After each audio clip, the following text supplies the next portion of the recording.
pull this up. Couldn't understand how the How the word word get get out. out. Bum, Once bum, again, bum. as predicted, left my My broken broken heart. heart open and There you you go. ripped it out. Bum, bum, bum. There we go. This is Something good. kind of This is the con. hitting. You Stop want? me from believing. I heard you were Turn doing me some very around triggering thing. again. I'm talking to you now. We're done with that. I thought we were singing. I thought we were duetting. One second. What's One up? second. People need to see you. One second. Yes. What? Now my wife showed up to hate on my singing. That was so rude. Oh, tell her I said hi. I will. Pisco says hi. Hi. All right. So it felt like in our previous conversation, and we don't have to have a long conversation, by the way. I just want to drop by because I mostly drew this because of our conversation. So I listed a series of criteria that I'm evaluating people on for potentially being president of the United States. And if you look at it, Oh my God. Yes. Sorry, that was an instant reaction. That's fine. Intelligence, cunning, neoconservatism, which you could just see turn into geopolitical intelligence, constitutional loyalty, social conservatism, fiscal conservatism, national conservatism, Burkean conservatism, and of course we could come up with like more criteria and weight them differently. However, I went through like a series of characters and I evaluated them on a scale of 1 to 10, and I added up their total numbers on a scale of 80. So, oh shit! All right, yeah, and so and this is kind of how because it felt like in our previous conversation, because you were weighting them differently, I suppose, but also you thought that some categories should override other categories or whatever. We just like jumped from category to category, which I think is why the conversation was like all over the place. Whereas if you actually look at the evaluative criteria, pretty much everybody ranks in where approximately I think they would rank.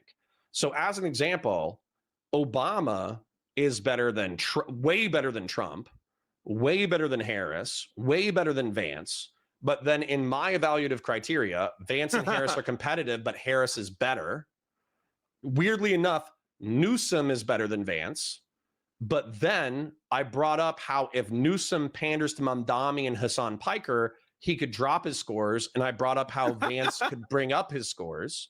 And then I also did Hassan Piker, the Bush family, Teddy Roosevelt, Lincoln, Haley, who scored the highest in my opinion, autist Ron, Joe Biden.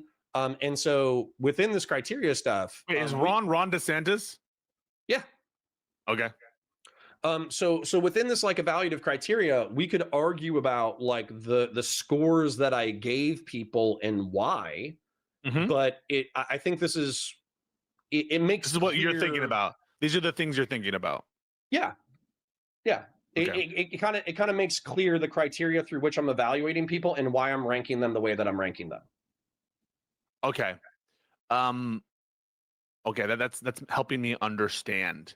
And before I tear into this a little bit, and that is always my nature, is to just like tear into stuff, and so don't take it personally. Sure. And we'll definitely get in the weeds on some of this stuff because this is triggering me just looking at it a little bit. But just to make sure, but before I start doing that, I'm trying to recognize myself. You're weighting all of these different attributes equally. So you, someone who is 0 on Constitution, that the points for Constitution are just as much weighted as the points for Burkean conservatism or intelligence, right? For the sake of simplicity, yeah. Okay. All right. And cunning represents, like, this is how I understand it. You tell me if it's right. As opposed to intelligence, it's kind of willingness to be ruthlessly cutthroat and pragmatic. Is that what you mean by cunning? I would say like a combination of like charisma and political maneuvering. Okay, charisma and political maneuvering. Okay, I buy that. And social, meaning social policy. I would say that this would be social conservatism. I kind of rooted it in like conservative philosophy.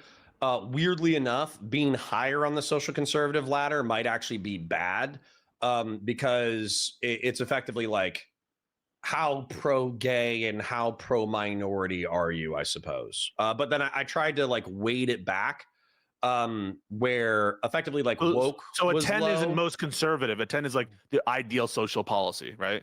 So 10 is Yeah, like the ideal social policy, which is like your vision of what is the correct thing to do, right? Not just probably the balance. Yeah, I guess if I probably flubbed this category on an evaluative criteria, but if I was to try to like make it as strong as I possibly could, it would be the balance between being too progressive and being too conservative.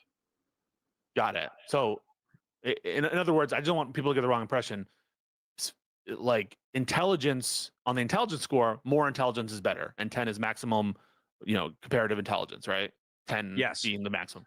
And but that's not necessarily the case for things like neocon and social and fiscal, where I'm assuming by fiscal you don't mean it's like the ideal fiscal policy, and social is the ideal social policy, not just necessarily 10 equals the most possible social conservatism, right? Because I was waking up and getting caffeinated, I probably mixed some of my categories in that regard. So I might have like graded people on how much they actually like executed that ideal versus like whether or not they maximally fulfilled the ideology, I suppose. So I might have mixed those, but I agree with you that it would be But better if I what I mean picked to say one is, and stuck with it. unlike intelligence and cunning, which are like over your your 10 is going to be like maximum cunning, right? And intelligence is maximum intelligence, whatever a reasonable maximum is. I'm not even saying that it's like the biological limit or anything. But all I'm just saying is those are ranked in terms of the greater the better. But some of these other scores aren't ranked greater the better. It's like closest proximity to ideal, right? And 10, what does it represent? The most conservative for social. It's 10 is the most ideal for social policy Yeah, or something like that. let's roll with that. But truth be Okay. told, as an example, Teddy Roosevelt with social conservatism, I put him at a 10, which is probably not an evaluation of an ideal. That's actually probably an evaluation of the fact that compared to modern standards, he's an extreme social conservative. So I Oh, probably so these are fucked it all up. relative. These are all Yeah. relative to the Yeah, time. I probably fucked that up a little bit. Where in some circumstances I was scaling them on ideal, and in some circumstances I was scaling them on adherence to ideology. So I could rework some of these numbers, but I still think just as like a conversation starter, this is it's at least it formalizes what we should be evaluating. I get it. I get it. And we can definitely speak more in like the concept you're trying to convey to me as opposed to the specifics here. But just so people understand who are watching, I think that what that means is you wouldn't say Teddy Roosevelt has your ideal social policy because Teddy Roosevelt, of course, was a raging racist, right? By our standards, by those standards, right? Relatively progressive and modern, but Yeah, by our weirdly standards, enough, yeah, weirdly enough, I would probably maybe I would like bump him down to like a 7 or something like that because he was a raging racist, but he was also like a civic nationalist. So he might be like, oh, the black skull shape is more prone to criminality, but if they love America, they can be great Americans, you know? So it'd be pretty racist, but it would also be like incredibly civic nationalist. but wouldn't civic nationalism be subsumed under nation as opposed to social? Maybe, but then I use that category for national conservatism because effectively Oh, I'm evaluating these people under conservative criteria.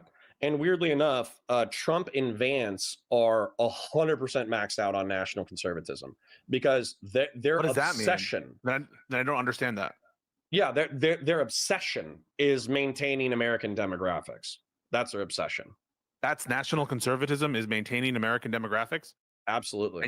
and you're giving benefit to Trump for that. So the fact that he wants to maintain current racial demographics and ethnic demographics, that is like a bonus that he's considering that and trying to protect our racial and ethnic Well, makeup. that's what I'm saying. Where I would have to pick one and stick with it. Where I would either have to say I'm grading these people on adherence to the ideology, or I'm grading them on ideal policy. And truth be told, because I was waking up and getting caffeinated, I think I flip flopped between the two of them. I just don't understand. Okay, I get that you were caffeinated, and I'm also very. This is very interesting and fun for me to look at this. So I'm not mad that you made this. I'm just perplexed. So are you suggesting now, or are you not suggesting that someone who is trying to maintain the racial and ethnic demographic numbers of America, they would get a 10. Like if they were to be incredibly focused on that, they would get benefited from it under this rubric, right? Well, and then we might And need that would to stand to reason that you want to maintain the ethnic and racial demographics of America right now. And Well, that's an important point for you. weirdly, I would probably take, because this is something that we probably disagree on, or I think we do disagree on it. I would probably let me articulate Answer it. the fucking question, Connor. Connor, I'm asking thinking. You, do you get I'm waking up. Okay. Give me a second. Okay, so the reason why Biden, Piker, and a few other people got like zeros or close to zeros on national whatever is because, in my opinion, they don't give a fuck about the border, right? They don't give a fuck about demography. They want as many immigrants as possible, and I think that's cringe, right? So I think I'm a civic nationalist. I'm a paperwork nationalist. I think that we should have an extreme vetting criteria where you basically should piss red, white, and blue if you're coming. Which is race neutral and ethnicity neutral? It's race neutral, but it's civically very selective. Okay, then So is it the case that so then my question stands, which is, do people who are ideologically committed to preserving the racial and ethnic demographics of America, would they be benefited under this nation criteria? I think they would, because if you compare it to open borders advocates, I would rate them at a 0. Whereas if you looked at Trump and Vance, let's say that because they weren't civic nationalists, I bumped them down to like a 7 or a 6 because they're kind of not fulfilling my ideal. They would still probably I'm sure Trump and Vance would still make except. I mean, Vance is married to a fucking Indian woman. Trump fought his own base on H-1B visas. They would probably be more aligned with, if you're a different demographic, when you come here, you have to piss red, white, and blue. So yeah, they would probably get a benefit. Well, it just might not be a maximal benefit. I'm not saying that incidentally could people who, as a mere correlation that would happen. I'm asking, is the criteria, does it benefit policies whose intent are to preserve ethnic and racial demographics? Because you seem to suggest that was what was the criteria was about, was like being very conscious of racial and ethnic lines, and that would sort of imply / entail that that's something that you view as preferable.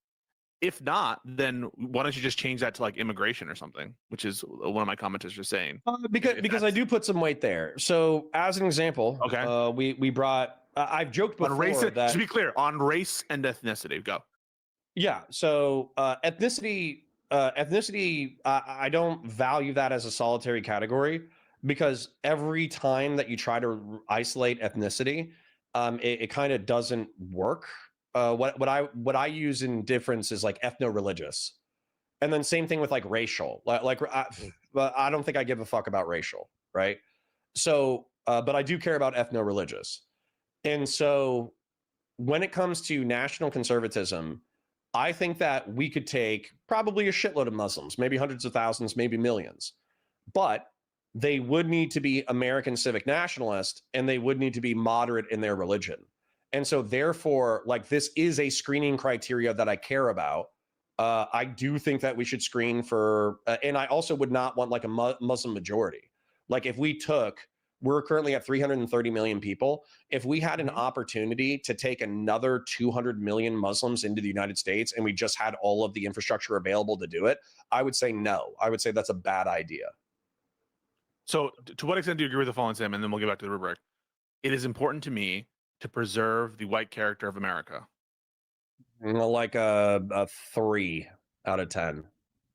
So you somewhat agree with aspects of that America, that there should be some consideration of preserving America as a white country.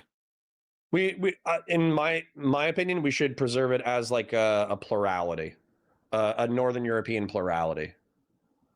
Got it. Let's so if we're at 30% or 40%, but the other 30% or 40% is Hispanic, which is also a European colonial project, and then if another 10 to 15% is Black and another 10 to 15% is Asian, I think we can power broker these ethno-religious tribes, and hopefully eventually we evolve past the ethno-religious tribalism. Right. There's a super chat that they paid me to read this to you. Pisco, here's $10 to tell Connor he made a very nice list, but we're going to stop pretending to care now. I don't agree with this. I actually do care, and I want to talk about it. Yeah, suck a On dick, the super chatter. so you would actually, someone who is completely race neutral and ethnicity neutral in their policy, he's not going to be as good in the nation score as someone who is moderately interested in preserving aspects of the white character of America. Correct? Someone who's totally race Yeah. neutral will be worse You off keep in your view. adding white, but yeah. No, but you said, but you're buying. I'm putting it there. You can reject it or accept it. I'm putting it there and asking, do you accept it? And you're saying yes. So race Because I kind of consciousness accept it, because I think people presume when you put like you care about the white character of the United States of America or whatever, they presume that that means that you're like hostile to ethno-religious tribes or other ethno-religious or racial tribes. I don't think But it I'm not. implies that, but it is. You are stating that there's something important about our policymakers trying to preserve an aspect of the whatever you want to call white America, white character of our nation, the ethnic heritage of our nation, however you want to term that, that is conscious of people's racial and ethnic makeups. Add Fair? in religion, but yeah. Sure, we can add religion in there as one of the components. So nation has to do with like the aspects of America that are non-legal, right? It's not looking at the Constitution. Fair. That's you have a whole different thing for that. It's not looking at it's looking at America not in view of patriotism either. It's just in view of the current people who live here or something.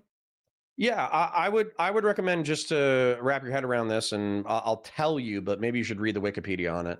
Yeah. So national conservatism has kind of reared its ugly head, and a few months ago, I was arguing that there is no conservative philosophy that Donald Trump and his sycophants fall under. That's what I Mm-hmm. argued several months ago. But if you look at national conservatism, and if you check out the Wikipedia, it effectively says that they are a political bloc that is kind of obsessed with the current demographics of a nation state and think that like culture, sovereignty, religion, ethnic demographics, all that bullshit, they're kind of obsessed with maintaining and stabilizing that character. And as an example, they would cite the Polish politicians in Poland. They would cite Viktor Orban out of Hungary. And I think Donald Trump also meets this criteria. Yeah. Why would you benefit someone for having this philosophy unless you agree with it? Because I think that there's extremes of anti-border, anti-sovereignty, anti-demographic analysis. There's extremes that need to be guarded against. And so, as an example, And Trump does an ideal job at that. no, Trump is no. If we were putting, then why does he get a ideal- 10? because like I said, I was waking up, and so I probably mixed fulfilling my ideal of this policy versus fulfilling the ideal of the ideology. Donald Trump is a perfect national conservative. National conservatism is just not my ideal. But if it's not, but you understand that I should change his score. Yes, I already said that. Yeah. Okay. I already said that, like, I should probably bump him down to a 5 or a 6 if we're working off of my ideal. Okay. So national conservative is like your ideal amount of national conservatism. And that Sure. relates to questions of immigration. You mentioned sovereignty. But it just seems very counterintuitive to neoconservatism. It is. You know? But so then these are like kind of diametrically opposed. I don't think they're diametrically opposed. Just because you They feel advocate opposed. just because you advocate for liberal democracy or republicanism internationally through soft power and military strength doesn't mean that you're an open borders advocate. That but doesn't follow. No. But neocons are not open borders advocates. Right. Yeah, they're Neocons typically are, civic nationalists. but neocons are like interventionists. They're universalists when it comes to rights. They are certainly less particular about preserving ethnic and whatever heritage. At least the professed ideology is more about spreading democracy, spreading liberalism. That is to say, economic liberalism, and the Bretton Woods type of shit. Like No, that's I agree. property rights. I think that's why there's so much hostility between the tribes. So like the national conservatives view themselves as like the future of the right wing because the neoconservatives were in power effectively through the late Cold War into the early War on Terror. And they viewed them as like disastrous interventionists who did not care about the home front. And the neoconservatives have earned that reputation. They've earned that reputation, but that's why they hate each other so much. Is because they're the national conservatives view the neoconservatives as hawks in the streets and like doves in the sheets, whereas the national conservatives are like doves in the streets and hawks in the sheets, and so they're opposed. They're politically they're political rivals. Okay, if they're political rivals, I just don't understand why you're like. I understand neocons to be against protectionism, to be in favor of more legal immigration, in favor of trade deals between different countries, in favor of greater unification among Western countries and spreading democracy to other such places, and making sure that America has a strong presence on the world stage and is governing things across the world. That's what I'm more aligned with neoconservatism. And I view kind of this national conservative idea that you're introducing, or that you're talking about, not that you're introducing necessarily, but that you're talking about, as kind of in favor of protectionism, in favor of just focusing on American interests, in favor of breaking off the ties that the neoconservatives want to create. So it just seems like, well, I mean, like for example, you have Lincoln, 10 neoconservative, and also 10 national conservative, and it just very much feels like those ideas have a lot of opposing principles. Well, sure, but I mean, I also think that we're probably doing like a vibes-based philosophy rather than systematizing the underlying ideology. So, for instance, like neoconservatism wasn't around when Lincoln was around, right? But right. So how does he get a 10 on it? Because he's geopolitically competent to the point, and he also used American interventionism in order to impose republicanism on arguably a foreign rebellious nation. No, wait. Yeah. So fighting a rebellion is interventionism. Stamping out rebellion, and forcing them to be Republican. Is interventionism? Huh? In the sense that you mean, is interventionism in the sense of like the international sense?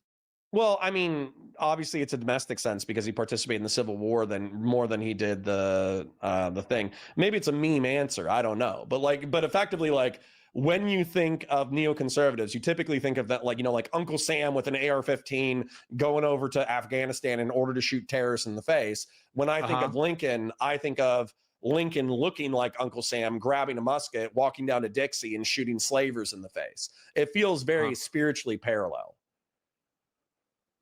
Interesting. So you kind of view the war in Iraq as like an extension of the Civil War?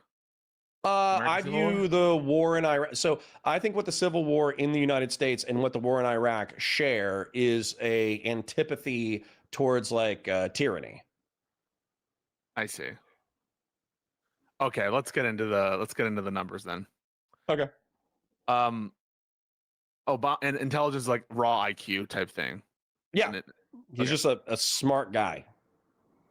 Obama 10, cunning 10. I think that Obama is far less cunning than you're giving him credit for. Like he seems a little naive in his first term, especially. Well, but I think that even you would admit that his charisma is a 10. Oh yeah, I guess I'm. Yeah. Combine political efficiency along with charisma for the cunning rating, and then also what I would say. Okay, he doesn't have a perfect score though because he fucked up on passing certain legislation. He wasn't able to get Merrick Garland through. He was kind of like a rule follower down to every single but second also of it. But compare him. Don't compare him to the almighty. Compare him to the alternative, right? There's no president who's going to have like perfect execution of policy because there's obviously going to be obstructions in the way. The question is whether or not he's playing the game to his maximum ability. And I think Obama arguably played the game to his maximum ability. To his personal maximum ability or some other standard? I think his I'm sure he personal played it. maximum ability. But I mean, dude, That's all it what do takes you want me to change it to? to You want get. me to change it to an 8? Why Why don't I just give it why like don't I a just send you a 6? copy and you change it to your number? Because Okay, let's all right. Well, keep going. So Neocon 6 because he got out of Iraq, I guess, and so he Yeah. gets. You would want the him to withdrawal stay from in Iraq was a little messy. It's a little messy, so he gets a 6. Yeah. Okay. Constitutionally, why only a 7? I would say that the ACA expansion, I have no idea where like universal access to healthcare is like constitutionally supported. I have like no idea how you can legally compel American citizens to consume a service. I have no idea how the fuck that's possible. But I also think that he would like.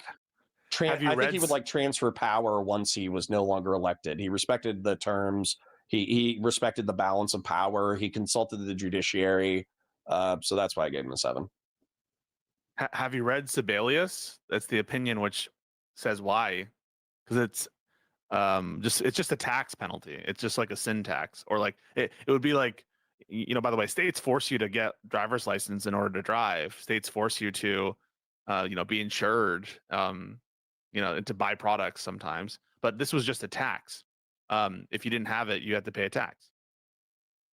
Yeah, sure. I just, once again, if we're getting back to constitutional originalism, I just don't. Okay. I get it. Like we've built on this like tax structure over time, but I don't. Once again, like life, liberty, pursuit of happiness. I just don't understand how the state can compel you to consume a service. But that's okay. If you want to rate them different, rate them different. I don't give a shit. Fuentes gets a 10 on Nation. Yeah, you would bump that down. He's obsessed with preserving the demographics of the United States. Yeah, that's bad. It's not good. Yeah, so he should, if we're talking about my ideal, because I'm a civic nationalist, I should bump him back down to a 6. Okay. He right now, in how you view it, you would prefer Fuentes to Trump. I would. Why? I think Fuentes is actually like potentially infinitely more competent and intelligent than Trump. Yeah, why is that a good thing? Because aims are horrible, which they are. I mean, I've reflected that within the criteria. He's a 0 on neocon. He's a 0 on constitutional. He's a 0 on fiscal. He's a 0 on Burke. Hassan Piker doesn't get a 0 on everything. Yeah, he does. The guy's a fucking arsler. Listen, you actually want me to run through Hassan Piker real quick? His real intelligence is a 3.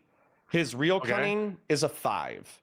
His real neocon is a 0. His real constitutional is a 0. His real social is a 0. His real fiscal is a 0. His real national is a 0. His real Burkean is a 0. So he gets an 8. Okay. Teddy Roosevelt. Oh, wait, no. Nikki Haley is your top. Nikki Haley gets an 8 on intelligence. Someone should average the women to see how they do. I'm just kidding. There's only 2, right? I think she's the only woman. And Harris. Oh, there's 2 women. Yeah. Cunning 7, Neocon 8, and you've given Lincoln more neocon than Nikki Haley. Interesting. That's because of her Israel sweeping. I think she's too Ziocon. Are you getting Fuentes built? How much America First are you watching? Enough. How often do you find yourself laughing and agreeing with everything Nick is saying? Rarely. 30% of the time. And I would say like it's descriptively, he can describe a problem relatively astutely. His prescriptions always suck ass. Interesting. Like even if he's like, oh, we have an entire generation of lost boys who are smoking weed and hanging out in video games and they're so socially stunted they can't even find girls and the job market is terrible, or even if you do get employed you're underemployed or you're not valued properly or you're alienated from your job or this, that, the other. Even when he's making descriptive claims, then his prescription is that's why you should become a Christian nationalist. And it's like, okay, all right, that's not going to help any of the things that you're complaining about. Interesting. All right, so my big thing to talk about with this chart is I think that you should weigh certain things more than other things. I would rate like adherence to the Constitution way more important than fiscal responsibility. I would weigh like neocon. That is not an important factor in my decision. I don't want like it just seems like these would be more comprehensible if you had like foreign policy, domestic policy, I don't know, immigration, character. Instead, they're kind of, the categories are themselves like stances. Like neoconservatism is itself. It's not like a category of thing. It is an ideology. And so it's just a little hard for me to follow. But obviously, I think that someone who gets a 0 on Constitution, why would you ever vote for someone who I gets mean, a 0 on that's Constitution? that's what you said to me. That's basically what you said to me in the conversation. Is you said, yeah, and what is the response? The response is Vance is a political chameleon, and I have to see what the Yeah, but he has a ground 0 looks on like. Constitution. You put him at 0. I have to look at what the political ground looks like in 2028. Yeah, but he has a 0 in Constitution. That could change in the next 2 to 3 years. Really? You think that he's going to be? You're saying he's a chameleon, that he'll do anything no matter what, but he might develop a loyalty to the Constitution? Yeah. He might not have. Are you fucking with me? Are you fucking with kind me? of? I'm kind of fucking with you. Why? Why are you fucking with me? Because at the end of the day, ideological purity or ideological adherence to these ideologies or these ideas. Let's say that we change the category. Let's say that we changed neoconservatism to just foreign policy. Constitutional conservatism. Let's change it to just constitutional loyalty. Social conservatism. Let's just change it to social policy. Fiscal. Let's just change it to fiscal policy. National, let's change it to immigration, and then Burkean is going to be important to me, but it might not be important to anybody else. Yeah, I don't understand the Burkean as different from some of those, but are they an incrementalist or are they a revolutionary? That's what that is. And so you think that JD Vance is an incrementalist? JD Vance got a 2 out of 10 on that criteria, so he's actually more revolutionary than. Oh, sorry, I didn't see that. I thought it was a 7. So the point is with JD Vance, I did say that he's a political chameleon, and I think that you kind of mentioned this, that you think that there's kind of like he's like a black hole. He's like a pariah in the Warhammer 40K universe. He actually he has no form or substance. He's kind of like a demon, and I agree with that. But at the same time, these demons that we're evaluating, the devil you know versus the devil you don't. What we're realistically evaluating them for is how they're going to achieve and wield power. And I think that Vance, because his cunning is lower, because I put him at a 7, but realistically, he can be so off-putting, you might even bump him down to a 6. Because he's so personally off-putting, he does not command the cult of personality of Donald Trump. And so I think he's going to be he's going to have to broker power much more than Trump ever did. And so he might not be a constitutionalist at all, but he could rhetorically pay deference to the Constitution. But that would be because he's actually power brokering with actual constitutional conservatives in order to win their vote.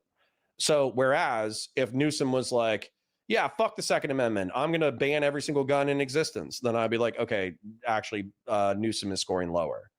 So now, this is kind of what it sounds like to me. If you ask me probabilistically, sorry, this is actually important. If you ask me probabilistically, do I think Vance, in the vacuum caused by Donald Trump, that he's going to moderate to the extent that he's politically viable, versus do you think Newsom is going to become so progressive and woke in the next 4 years that he's going to be politically unviable? If I was a betting man, I actually think that Vance is not going to moderate enough, and Newsom is probably going to moderate enough to vote. So, and that's reflected in the current scores, by the way. Newsom I have at 52, Vance I have down at 41. Got it. But there's a margin here that needs to be considered. Right. Can I say what it sounds like to me? And this isn't a perfect comparison. It Yeah, sounds like I'm you're saying listening. this is the kind of way it's perceived by me. Not that I think that the administration is specifically the people I'm referencing. Just keep that in mind. I'm not saying that they're literally like this, but this is like the kind of feeling I get. It would be someone's like, well, Heinrich Himmler is going to be a lot more of a party official. He's going to be a lot more reasonable than Goebbels, and so given between Goebbels and Himmler, yeah, like obviously Himmler has more cunning. He might actually be hemmed in a way that like Goering isn't. Goering is this national hero, and he's going to have more ability to move around the party and do bad things. It's just like, and when the option is those people or I don't know, John Adams or something like the comparison, or even just like Barack Obama. It's like you're considering all of these different like extraneous things, and like, hang on, the problem is these are reptiles who get 0 for Constitution, right? Like that's the problem, right? Like the problem is this guy's head is missing, but you're talking about how he has a bruise on his arm and how he could stand to lose a few pounds. But wait a second, Connor, he's missing his head. This patient this is a cadaver. It's not even a person. It's missing its head. We need to find the head. And you're like, oh well, I mean, I guess we could like give him an Advil or something. That's what it feels like. This is but this is where I think that you guys aren't going to get what you want. Okay, so I think we could probably agree on this historically, if you'll indulge me a second. Reconstruction in the post-American Civil War should have continued, right? And the sons of the Confederacy probably should have been barred from political office, but because they were a third to a half of the country, they weren't. And so, as a matter of political practicality, they allowed the Confederates to return into political power, and then they incrementalized the social reforms necessary to achieve a greater nation, a greater union. That's what happened descriptively throughout or even in the American Civil War. This is less extreme than the American Civil War, and so you're not going to get a Nuremberg trial. You're not going to get a insurrectionist or band. Oh, I'm not saying that. I'm not saying that that's what I want to happen. Well, what I'm saying is the compare. Yeah, that's. I don't think that the proposal as stated is morally maybe you should, but you're not going to. I don't know. I don't know what's meant by that term, the Nuremberg style thing. I think there's just some confusion in terminology. Like almost like imagine a truth and reconciliation, kind of like South Africa had after apartheid. A Truth and Reconciliation Council where some of the most grievous actors are either incarcerated or killed by the state. I don't believe in capital punishment, but I would support an aspect like versions of that, just not in its most the way he said it, where we charge everyone with insurrection even if they don't commit insurrection. You were right. Right. And so my beef with what's going on right now, and I think you could probably. I feel like I've been vindicated by time multiple times with my takes that a lot of people haven't liked. I don't think you're going to get that. I don't think you're getting Truth and Reconciliation. I don't think you're getting the MAGA people to disavow Trump. I think that they're going to try to. I'm not saying that the only reason I brought up Goebbels, Goering, these people is to give you a sense of like how I'm reacting. Like when you say, well, JD Vance, he like he's more cunning and he'll be like better than Trump because of this. I'm like, they're both reprehensible people who have zeros on Constitution. And the number one thing a president is supposed to do is swear to preserve and protect the Constitution of the United States. That's the number one thing. And you've given them zeros. So I'm not saying that I expect there to be a Truth and Reconciliation or charges.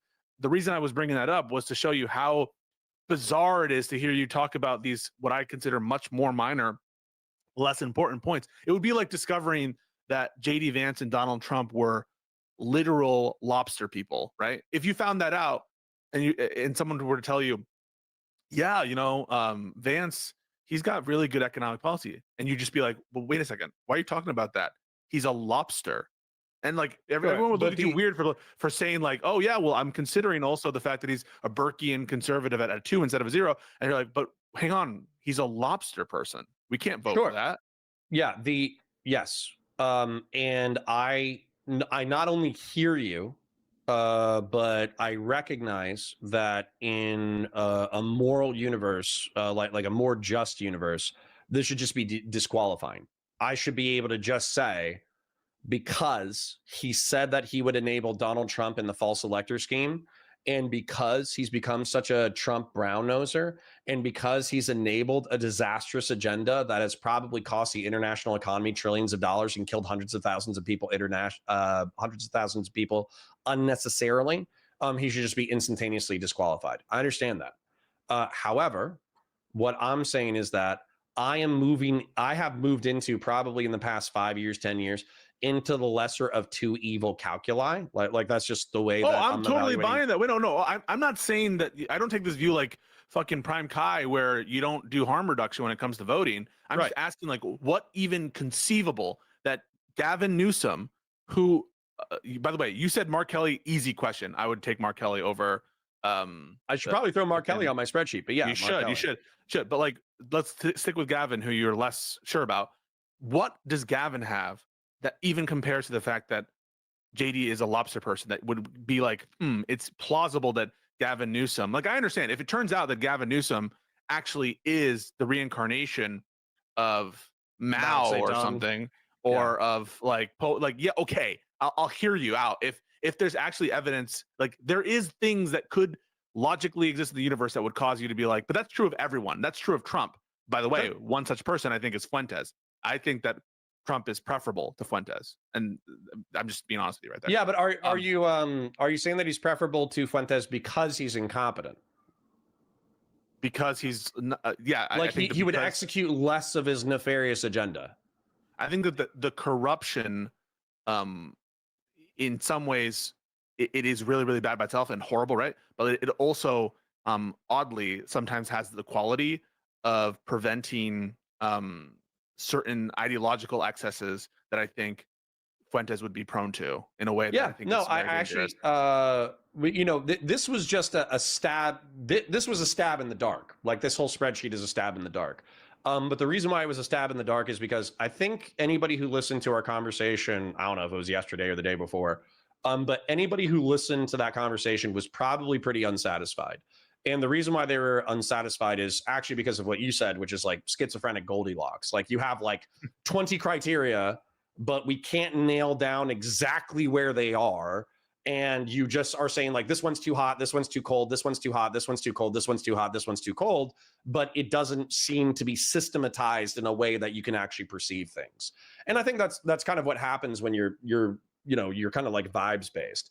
But what I'm trying to do is, rather than just pull, no offense, PF Young, but pull a PF Young and be like, well, this is just how I feel, like that's, yeah. I'm not going to do that.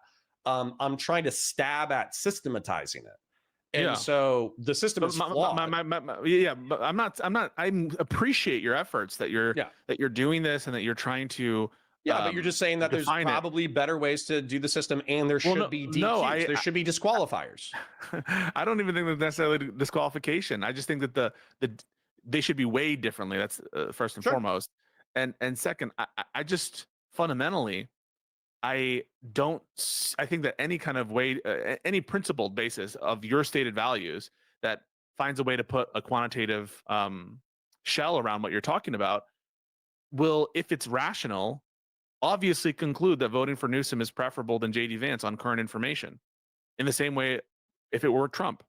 Right. But I don't even think it's close. What I'm doing. I'll tell you what I'm doing consciously, subconsciously. I don't know.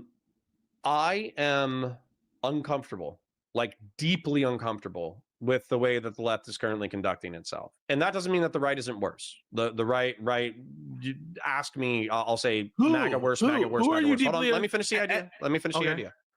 So I'm deeply uncomfortable with the way that Mamdani has been sanitized. I'm deeply uncomfortable with the way that Hassan Piker has been sanitized. I'm deeply uncomfortable with the way that liberals and capitalist progressives have just said, oh, they're just sock dems. They're just like cute. They're just uwu. They're just kawaii. Don't worry about it. And so what I'm doing is I'm reserving judgment until I take my fraction of political power and cast it in a vote. And I'm saying, I am worried about these things that you are doing. I can't compel you to shift my way politically and view the world the way that I do it. But I'm just telling you, I'm not signing up for your team. So if you want me to sign up for your team, Gavin Newsom better stay a fucking moderate. Gavin Newsom better not become the reincarnation of Mao Zedong. He better not do a podcast with Hassan Piker. And if he does a podcast with Hassan Piker, he better give him flack. Who cares? Who cares? Would you say it's disqualifying to have a podcast with Fuentes? Would you care? JD Vance has podcasts with some of the worst people. Well, that's what I was going to say. Do you think that's a viable axis of criticism? A viable axis of criticism? If JD Vance to interact with people who are controversial? If JD Vance does a podcast with Nick Fuentes or Richard Spencer or name a far right guy, the preacher. Yeah, if he doesn't challenge them, if he just gives them a hand job, but not the interaction itself. No, that's what I'm saying. I'm saying that on the left. So you understand it on the right. Why don't you understand it on the left? But no, I understand it. But JD, the difference is JD is giving hand jobs to horrible people all the time. And I'm saying if Gavin Newsom wants my vote, he better not give hand jobs to horrible people. Well, first of all, JD is a horrible person. So just put that down in your book right away. Like JD is a despicable human being himself. I think that JD Vance, I'm going to say something controversial and I'm going to make you agree. JD Vance is a worse person than Hassan Piker, yes or no? No. That is I don't understand how you even begin to draw that conclusion. Just read the history of socialism and communism in the 20th century. It's actually, dude, it's actually that simple. All you have to do is you have to understand that the decommodification of basic human needs, workers owning the main means of production, and also the emancipation of the working class has been used as a historical pretext, like emancipating the working class from the horrors of capitalism, has been used as a political cudgel by the worst people in human history in order to commit crimes that are on par with Adolf Hitler. That's all you have to understand. And if you don't understand that, just pick up a fucking history book. It's actually like not hard. So if you sanitize, in my opinion, authoritarian communism, Stalinist Russia, Maoist China, Pol Potian Khmer Cambodia, and to some extent, some of the crimes that the Vietnamese committed under Ho Chi Minh, if you evaluate those crimes that they committed some of the most like insane crimes in all of human history. And so if you try to sanitize that, normalize that, reintroduce it back into public conversation, I think you're the biggest fucking piece of shit in modern politics. Let alone sanitizing jihadist terrorism. Debate it and talk about let alone sanitizing terrorism. To even debate it and talk about it? What do you mean debate or talk about? I'm happy to debate or talk about it. What are you talking about? So you're like, if Gavin Newsom has his son on to talk about democratic politics and like the election that's coming, let's say that he's the nominee, you would say, oh wow, now I have to vote for JD Vance because you talked to Hassan on a podcast. No, it would depend on the content of the conversation. If he was like, hey, what if he was like, oh yeah, if you got a lot of young people in your audience, that's why I'm here. I want to talk to you, but I disagree with you on this, and this, and I'm actually going to push you on it. No, he's like he's political, but he's like, we're not going to agree on everything, and we're going to have our disagreements, but it's really important if you care about progressive values, if you care about social liberalism, if you care about trans people, if you care about, you know how he talks. Again, he's like, that you come out there and vote. It's a really important election, and thank you, Hassan, for having me on your show. He says, I appreciate it. I know that you guys we're gonna have this Twitch thing. We're gonna have to argue about it at the time, but I'm just telling you, like, would you be like, oh shit, I'm gonna vote for JD now? I'm not saying I'm gonna vote for JD. It depends on what JD's doing. But the thing that you're citing, you're like, I'm so worried. No, listen, this is how crazy it is. You're like, I'm so worried about how the left is acting right now. And I'm like, okay, what are you worried about? It's like, well, Gavin Newsom might have a podcast with JD. Like the dude had a podcast with Charlie Kirk. It's okay. I've already said in this conversation, which is kind of frustrating, is that the right wing so hold on, let me describe this maybe to make it a little bit better. The lunatics that were fringe in the right wing took over the party. They are now 2/3 of the party.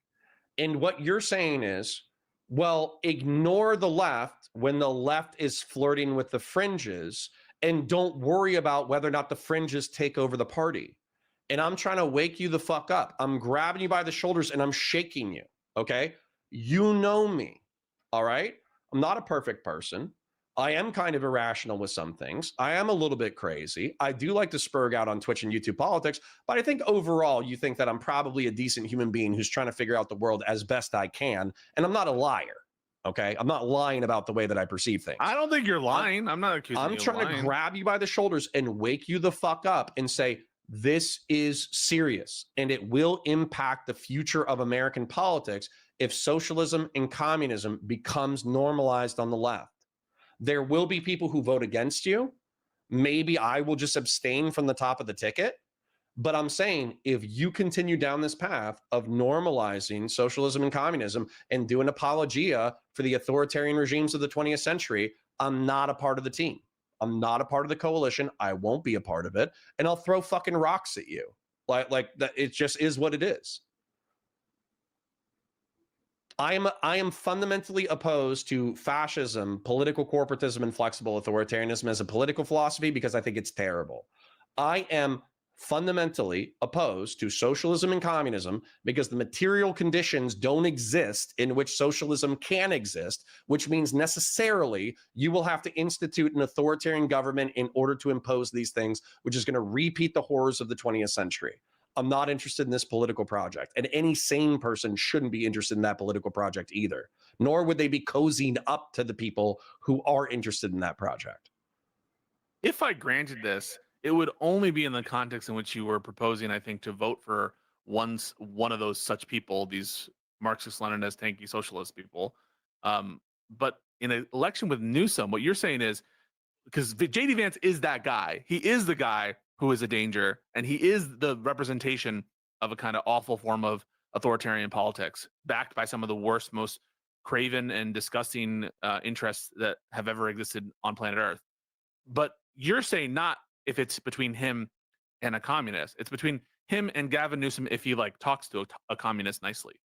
It depends on the math. It depends on how we weight the math. I'm reserving the right to do the math. I think that you're letting your vibes and optics. You want to be. This is what I think, and you tell me if I'm wrong. I don't think you're lying. I think you've deluded yourself a little bit, and I think that you're trying to justify, ultimately, your identity as the last sane Republican and the maximal hater of Hassan and communism. But it doesn't really make sense. Sure. It makes sense in a descriptive sense. I don't think I'm self-aware enough to know whether or not that's true. I'm just fighting for what I think is true. I would say that if I was bringing up a criticism of you, I think that because you are friends with leftists, you run a podcast with a leftist, you are dating. Are you still with Joe? Yeah. Isn't Joe a socialist? Why does this matter? Because I think you have a blind spot because you believe these people are good people. You think they're well-intended. And they're a part of your coalition because they'll vote the right way. But I think you have a blind spot for them because you don't view socialism as bad as you don't view socialism as bad as fascism. So you're willing to tolerate good people in your life and in your professional sphere. And if anybody says, hey, I view fascism and socialism as like ideologies that are effectively two sides of the same coin, you can be dismissive of it because you know good people and the good people are going to vote with you. And arguably, they're a larger part of the neoconservatives and the center-right liberals who are going to like come your way might be statistically less than the socialists and communists who will vote the right way. And so effectively as a progressive liberal, you have to make a choice because you probably can't have both. You probably can't have a coalition of socialists and communists and liberals and progressives and get the neocons. I think people just mean different things by socialism than what you think they mean. Well, I mean, I think 90% of people who say they're socialist are actually social democrats. They don't know what socialism is. Right. So if that's your view, that socialism means this particular virulent, horrible thing, and anyone who doesn't mean that when they say socialism are like wrong, why don't you just use like what they consider themselves to be? It sounds like you're getting triggered. Because I think they're useful idiots. I think they're useful idiots. I think I think when Bernie Sanders and AOC and Mamdani and Hassan Piker, when they use socialism in order to describe social democracy, and they say, "Oh, we just want the Scandinavian system," I don't view that as their end goal. I view that as them being politically pragmatic in the political scene. They do want people to read Marx. They do want people to read Engels. They do want people do you think Bernie Sanders to wants emancipate the working class from the oppressions of capitalism. Right. Do you think Bernie Sanders is a tanky? Yeah. Yes, you said? Yeah. I think he hides his power level. I think if he could, he would. He just can't. What is the basis to believe that? Him doing apologia for Nicolas Maduro's regime, or sorry, somebody corrected me in your chat the previous time. Who was the guy before Maduro? Was it Hugo Chavez? Chavez. So him doing apologia for the Chavez regime, him honeymooning or traveling to the Soviet Union and doing apologia in the 60s and 70s, him being boys with Cuba. Yeah, I think he's a socialist apologist who hides his power level because he doesn't want to get murdered. They do. You want to talk about Hassan doing apologia for China, and I don't agree with apologia for China. I think that's stupid. Yeah, that was wild, by the way. Trump and the Republicans do it all the time. Trump and Republicans are fucking pieces of shit. I'm arguing for them to be less pieces of shit. I know, but then they're on all fours when it comes to apologia for despotic regimes, including, by the way, Islamic fundamentalist regimes where it's monarchies and there's no rights. So, like, you can do this little thing, but you voted for people and you will vote for people who do apologia for fucked up regimes. And the fact that that's your... How much oil do they have? So you're going to support this Venezuela, this attack? You're going to support Trump in this? No. Why? Presumably because you value the Constitution more. Yeah. I think that if we... but hold on, though. Let's say that they actually prove the case that they say they have, which in my opinion they haven't. But let's like time travel to universe 4096. Let's say that in order to fuck with the United States of America, and because they're anti-imperialist, anti-American imperialism, we actually did have evidence that Russia and China. Russia was flooding Venezuela with guns, which they were sending up, into Central America in order to destabilize Central America. And they were flooding Venezuela with drugs that they were then going to intentionally traffic into the United States to kill hundreds of thousands of Americans. And we have this like diagram of these like nefarious authoritarian actors who were trying to destabilize the United States. Then I wouldn't care about going to war with Venezuela on principle if it was voted for by Congress. But I think the case, number one, it hasn't been voted for by Congress. Number two, I think the case is probably exaggerated in the extreme. Like whatever connections between Russia and Venezuela, China and Venezuela, cocaine cartels in Venezuela, the drug trafficking network, the human trafficking networks, I think that these are exaggerated in the extreme because they know that blowing up fucking brown people who are dealing drugs plays well with their base. Yeah, so it sounds like you're like a procedure and rule of law cuck, which I think is a good thing. I love that. Yeah, it's called republicanism.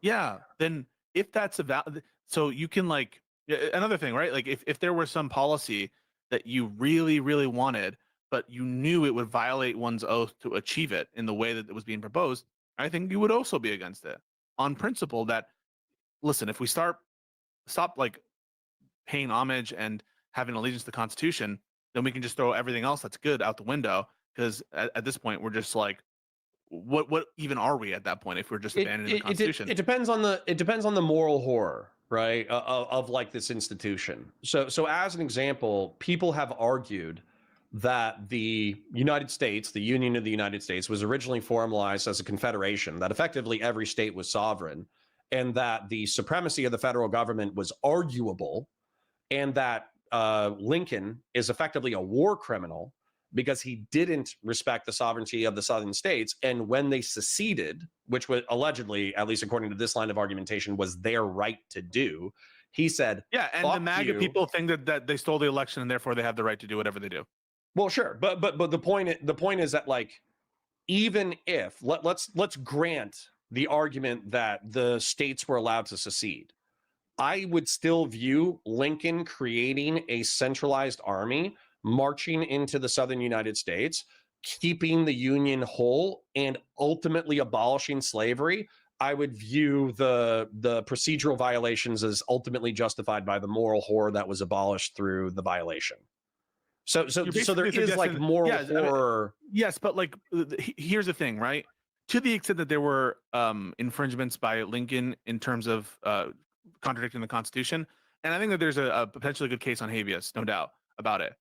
Yeah, So they were literally uniformed question. armed enemy combatants. Why would they have a right to a jury trial? Should Union soldiers have detained soldiers? Like, that doesn't make fucking sense to me. But that's not what the problem was. The problem was he was like arresting journalists in Maryland and Maryland government officials, and so it wasn't like it wasn't just open rebellion. Yeah. Okay, gotcha. Yeah. Okay.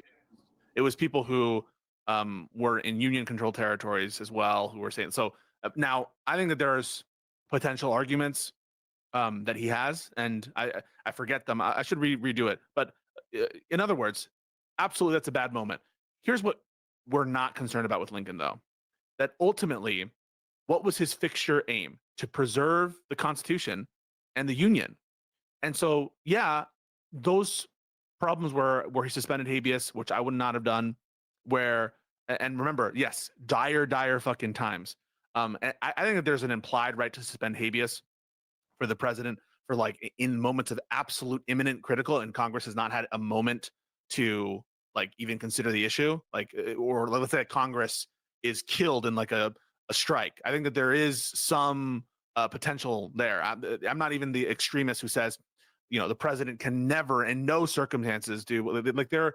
I think sometimes overlapping considerations, and what Lincoln said, like in order to preserve the Constitution, he needed to do certain things, and some of them he wasn't sure if they were legal. That much is true. But no one questioned Lincoln's devotion to preserving the Constitution. That is what in the long run, right? The structure of the country. That's ultimately what he wanted to preserve. Did he violate habeas corpus? One Supreme Court judge, writing circuit, said he did. I'm not sure that legal case. I don't have strong views on that, and I've been thinking about that argument before. But we don't have the J.D. Vance situation. The J.D. Vance situation is not that. It's someone who wants to pervert our entire structure. You know, Lincoln had an election in the middle of the Civil War, which he was committed to following and doing freely and fairly. If he was actually melancholy because he thought he was going to lose that election for the longest time until the massive wins that happened by the Union generals. Which at least in the minds of a lot of people changed the tide, or at least got a positive sentiment for the Union and for Lincoln. This is very, very different from people like J.D. Vance and Trump, who wanted to get rid of elections and fundamentally change the structure of the Constitution in a way to make it more authoritarian permanently, as opposed to Lincoln, who was doing it in an exigency, a real exigency. So that's my response to that. And you should consider it's fine. I probably agree with the argument that loyalty to the Constitution should probably be weighted differently. Like if we had, I put up 8 criteria on which to evaluate people, and we even found flaws in the way in which we describe them to make them more like objective or universal, where a Democrat could fill this out. And then I think we also identified a flaw with the way that I rated it, where I was rating like adherence to the ideology versus adherence to my ideal. So we found 2 flaws relatively quickly. I'll clean this up today, by the way. I got a sledgehammer. Okay. So we identified like 2 flaws within like the evaluative criteria already. And then I also think that your weight argument is well grounded, because if JD Vance, let's say that he was like perfect, he had like geopolitically perfect takes, he had perfect social takes, he had perfect demographic takes, but zero allegiance to the Constitution. But zero allegiance to the Constitution, and he effectively said, I'm only 45, I'm going to be benevolent dictator for the next 50 years. Or like he said, oh, I'm not going to be benevolent dictator for the next 40 years. but it seemed like everybody around him was angling to make him benevolent dictator. That's basically your argument against Hassan, just so you know. Like, right? What is the fundamental problem in your mind with Marxist-Leninist dictatorship? Explain. Yeah, it's that there's no feedback from the people once the vanguards are in power. Boom, boom. Sure. So when you take one step to be like, this is why I'm fearful of Marxist-Leninist dictatorship, is because what happens is there's no feedback mechanism, there's no accountability. But what's your argument for Mamdani? There's no rights. Because he is not a Marxist-Leninist, and he is not committed to the destruction. Because the only argument you have for that is he's hiding his power level. He is a democratic socialist. Okay, hold on. But when people say, okay, hold on, I should be more clear, and I'll just answer the question instead of asking you it. The argument from people who say, oh yeah, he identified as a communist or a socialist 5 years ago. Oh yeah, he quoted the Communist Manifesto 5 years ago. Oh yeah, he was a defund the police guy 5 years ago. But realistically, all of his policy proposals are social democrat, and on top of them being social democrat, he's going to have a hard time in governance where the limits of his office are going to prevent him from being a Marxist-Leninist. So your fears are completely. He endorsed Hakeem Jeffries. I'm not going to. Okay. But I could make the inverted argument for JD Vance, where I could say, oh, the guardrails will hold.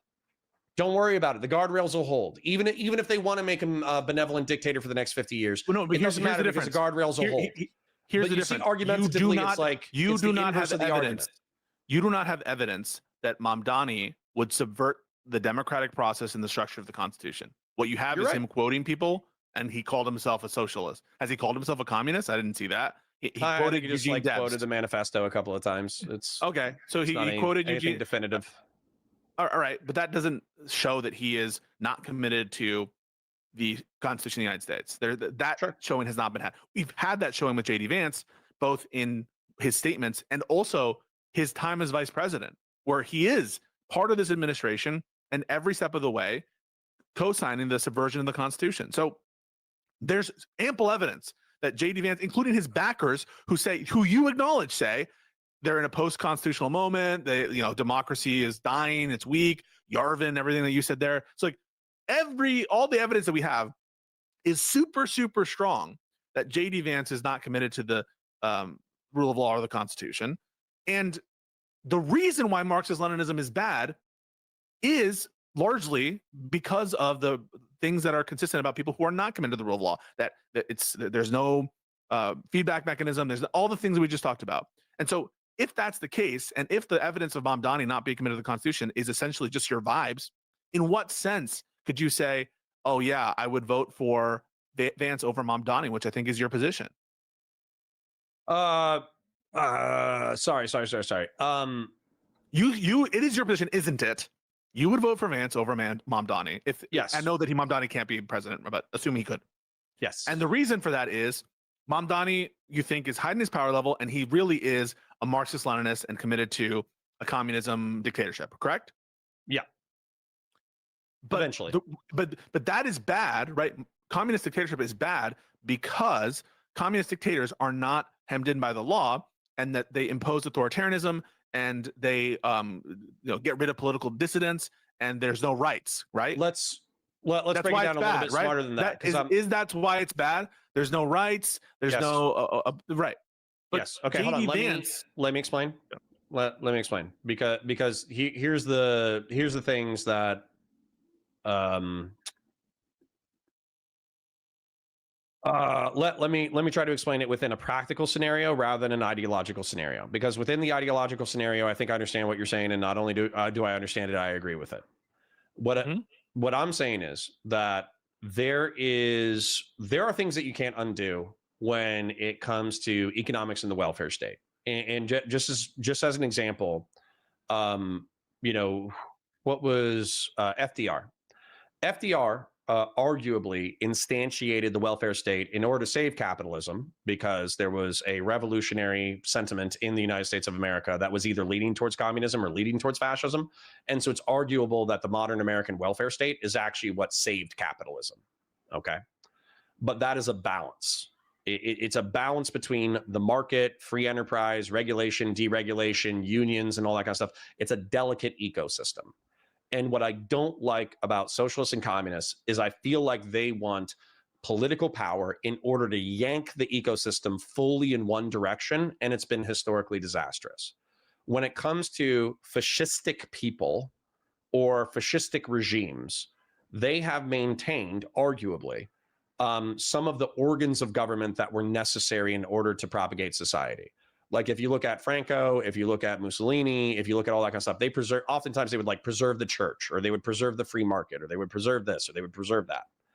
Because our Constitution is so robust, and because it's such a part of our right-wing culture to pay deference to the Constitution, that even if Vance said like, oh, I'm a post-liberal and I would have helped out with the fake elector scheme, I almost guarantee you he has like some 3,000 IQ argument about how it was actually legal and how ultimately he would let the courts decide it.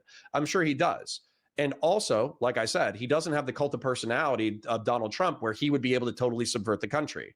So from a pragmatic perspective, Hassan would. Well, I mean, Hassan would. no offense. I think Americans voted in Donald Trump twice. Answer the question. Would Hassan be able to get a cult of personality and capture the minds of the American people such that he could have, because everything you're saying about the guardrails, okay, so then Hassan is not a danger. Hassan's not a danger because he's a podcaster. That's why he's not a danger. But if there was like a Trump version of Hassan, we'd be fucked. We'd be totally fucked. I don't think the American people have an appetite for a communist dictatorship. Well, that's why socialists and communists hide their power level. But you don't have evidence that Mamdani is hiding his power level. He wears it on his sleeve. Could just bring up the. I mean, I don't want to loop, but I mean, I could just bring up all of his tweets from 2019 to 2022, and I could bring up some of his quotes from his speeches. Where, like, as an example, one of the quotes that rubbed me wrong like a motherfucker, that absolutely sounded like hiding your power level, was, I want to convince the American people that there is no problem too great for government to handle, and there is no problem too small for the government to care about. That sounds like a fucking dog whistle, power hiding level motherfucking socialist statement if I've ever heard one. So yeah, I think this dude's smart. I think he's probably ideologically committed. I think he's politically pragmatic. I think he's intelligent. And so that's where I'm not underestimating. But here's the deal. It's not just enemies. Mamdani, though. It's What's not that? just Mamdani. The thing is, it's not just Mamdani. It's You're right. Gavin Newsom. It's Gavin Newsom. But it's Gavin fucking Newsom, governor of California. You will acknowledge that Trump, because of who Trump was, although he was dismissed as a blowhard, idiot, populist, dipshit, completely politically unpalatable 10 years ago, he completely shifted the Overton window of the right wing over the past decade. And so what I'm saying is, you guys are ignoring the fact, and this pisses me off, that Mamdani and AOC, Bernie Sanders, and Hassan Piker, they do have the political capacity, or they might not have it right now, but it's entirely possible that they could shift the Overton window of American thought within the next decade. And I'm telling you, I'm principally opposed to it.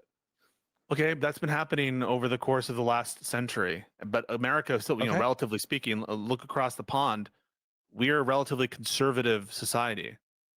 And why wouldn't I, if I identify as a conservative, why wouldn't I fight to conserve the things I care about? Yeah, well, it depends what those things are, and you're not getting that with JD Vance.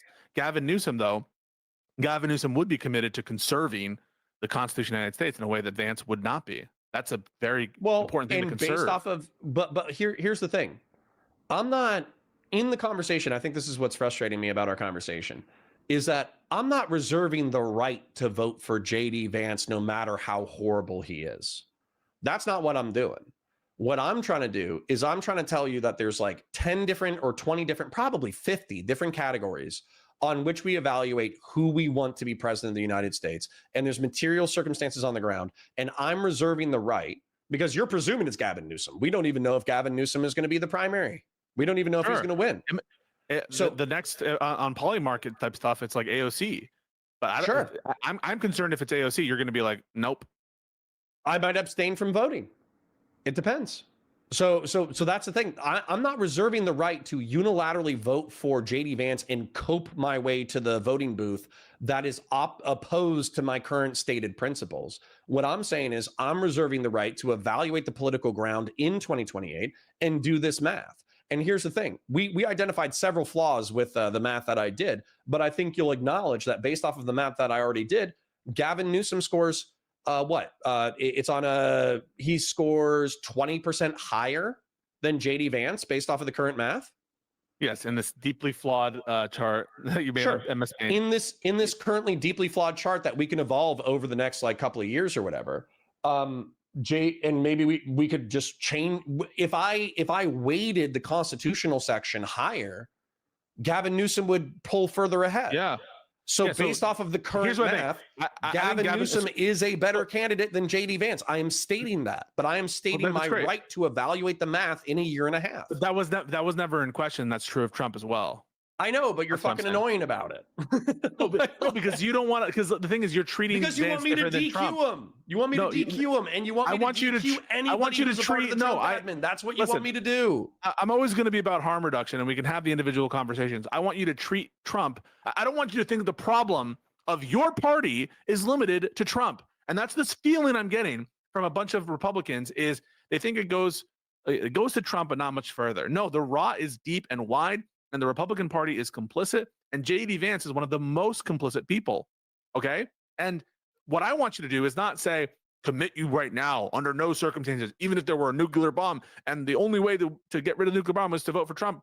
I want you, like, that's not what I'm saying. I'm saying treat them the same way, and if you're going to do a chart, Newsom should be like, I don't know, a 70, and J.D. Vance should be like a 2.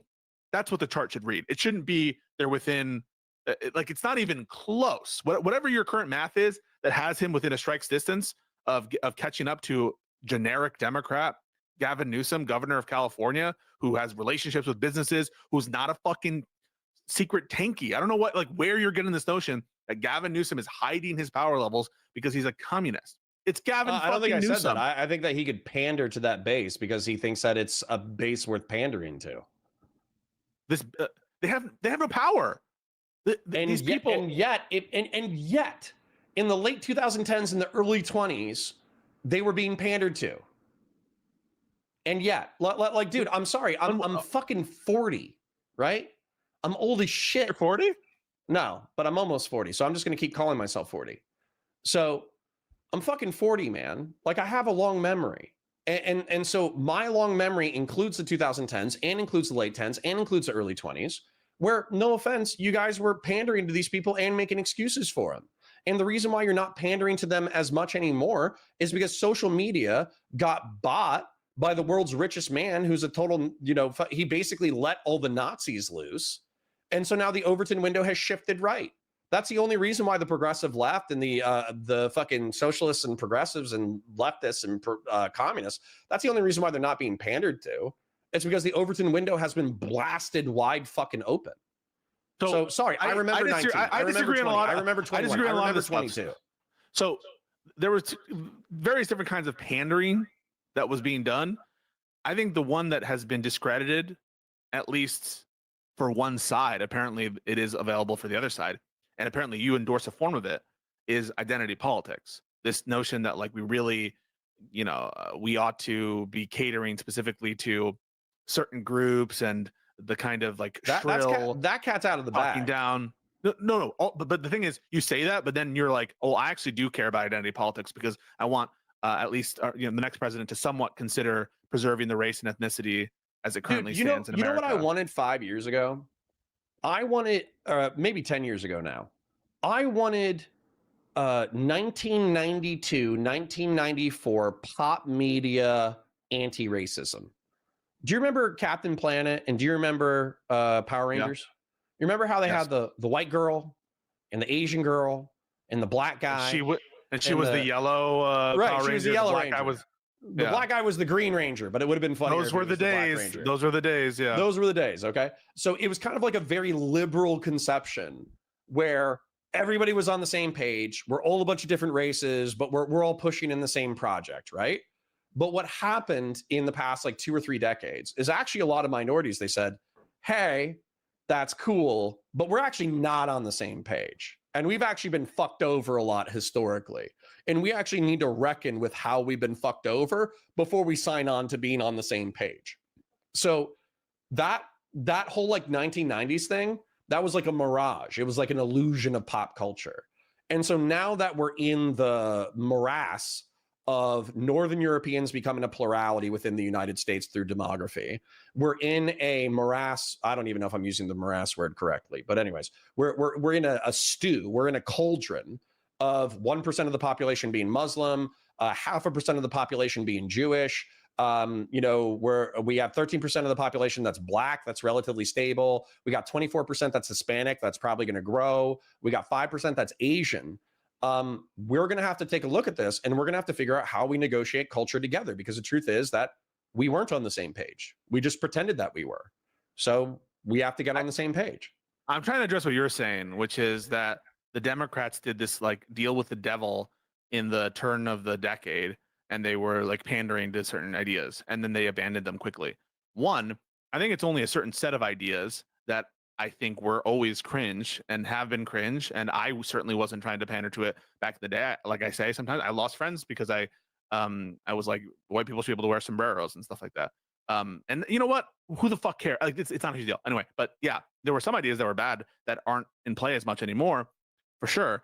But some of the pandering that existed has not gone away at all because those ideas were good and have carried through. So Biden's domestic policy was influenced a lot. Hang on a second. We have a super chat. Some of Biden's best domestic policy ideas were influenced by the Bernie stuff and this kind of more populist, leftist economic policy in the United States. It actually was. And the left has not abandoned more socialized medicine in any respect. That's a huge influence for Bernie. The left has not abandoned commitment to clean energy, that kind of stuff. So there's some ways in which the Overton window has shifted, mostly on like social, cultural stuff, cancellations, saying slurs, that kind of stuff.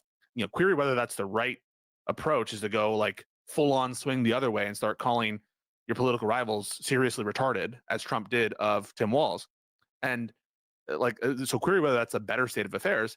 But really, the Democratic Party is generally becoming more progressive, and they didn't abandon the kind of substantive progressive policies that they were influencing that 2020 Democratic primary. And that's a primary, dude. That's the other thing, is you guys read so much into that primary where, yeah, they were trying to outflank each other from the left-wing perspective because it was in a populist mood, and it was a more because it was a Democratic primary. For a Democratic populist, it's becoming more liberal and more left-wing. But that shouldn't be a sign that the Democratic Party is abandoning constitutionalism, that they're going to embrace Marxist-Leninism. Yeah, my role within the political environment is fucking annoying, and I understand that. Okay, but Burke, I'll try to be as brief. Wait, sorry. Super chat says the black dude was the Black Ranger. How the fuck does he not know Tommy was the green then White Ranger? Apparently, his memory isn't that long or good. Sorry. Well, number one, there was a shitload of fucking shit, and you're saying the Black Ranger was black? That's awesome. I think he was. I thought he was green, but that's okay. That's fine. Shit, if the Black Ranger is black, that's even cooler. A black guy. I'm talking about like OG. I'm talking about like Kelly. The original Black Ranger. The original Black Ranger, Zach Taylor, was played by Walter Emmanuel Jones, who is black.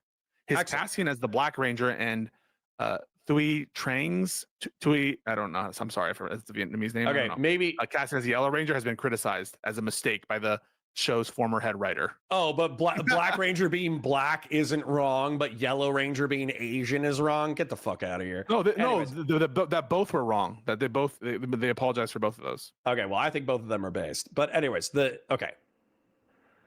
I understand. This is why this conversation is frustrating for you, but it's also the reason why the conversation is frustrating for me.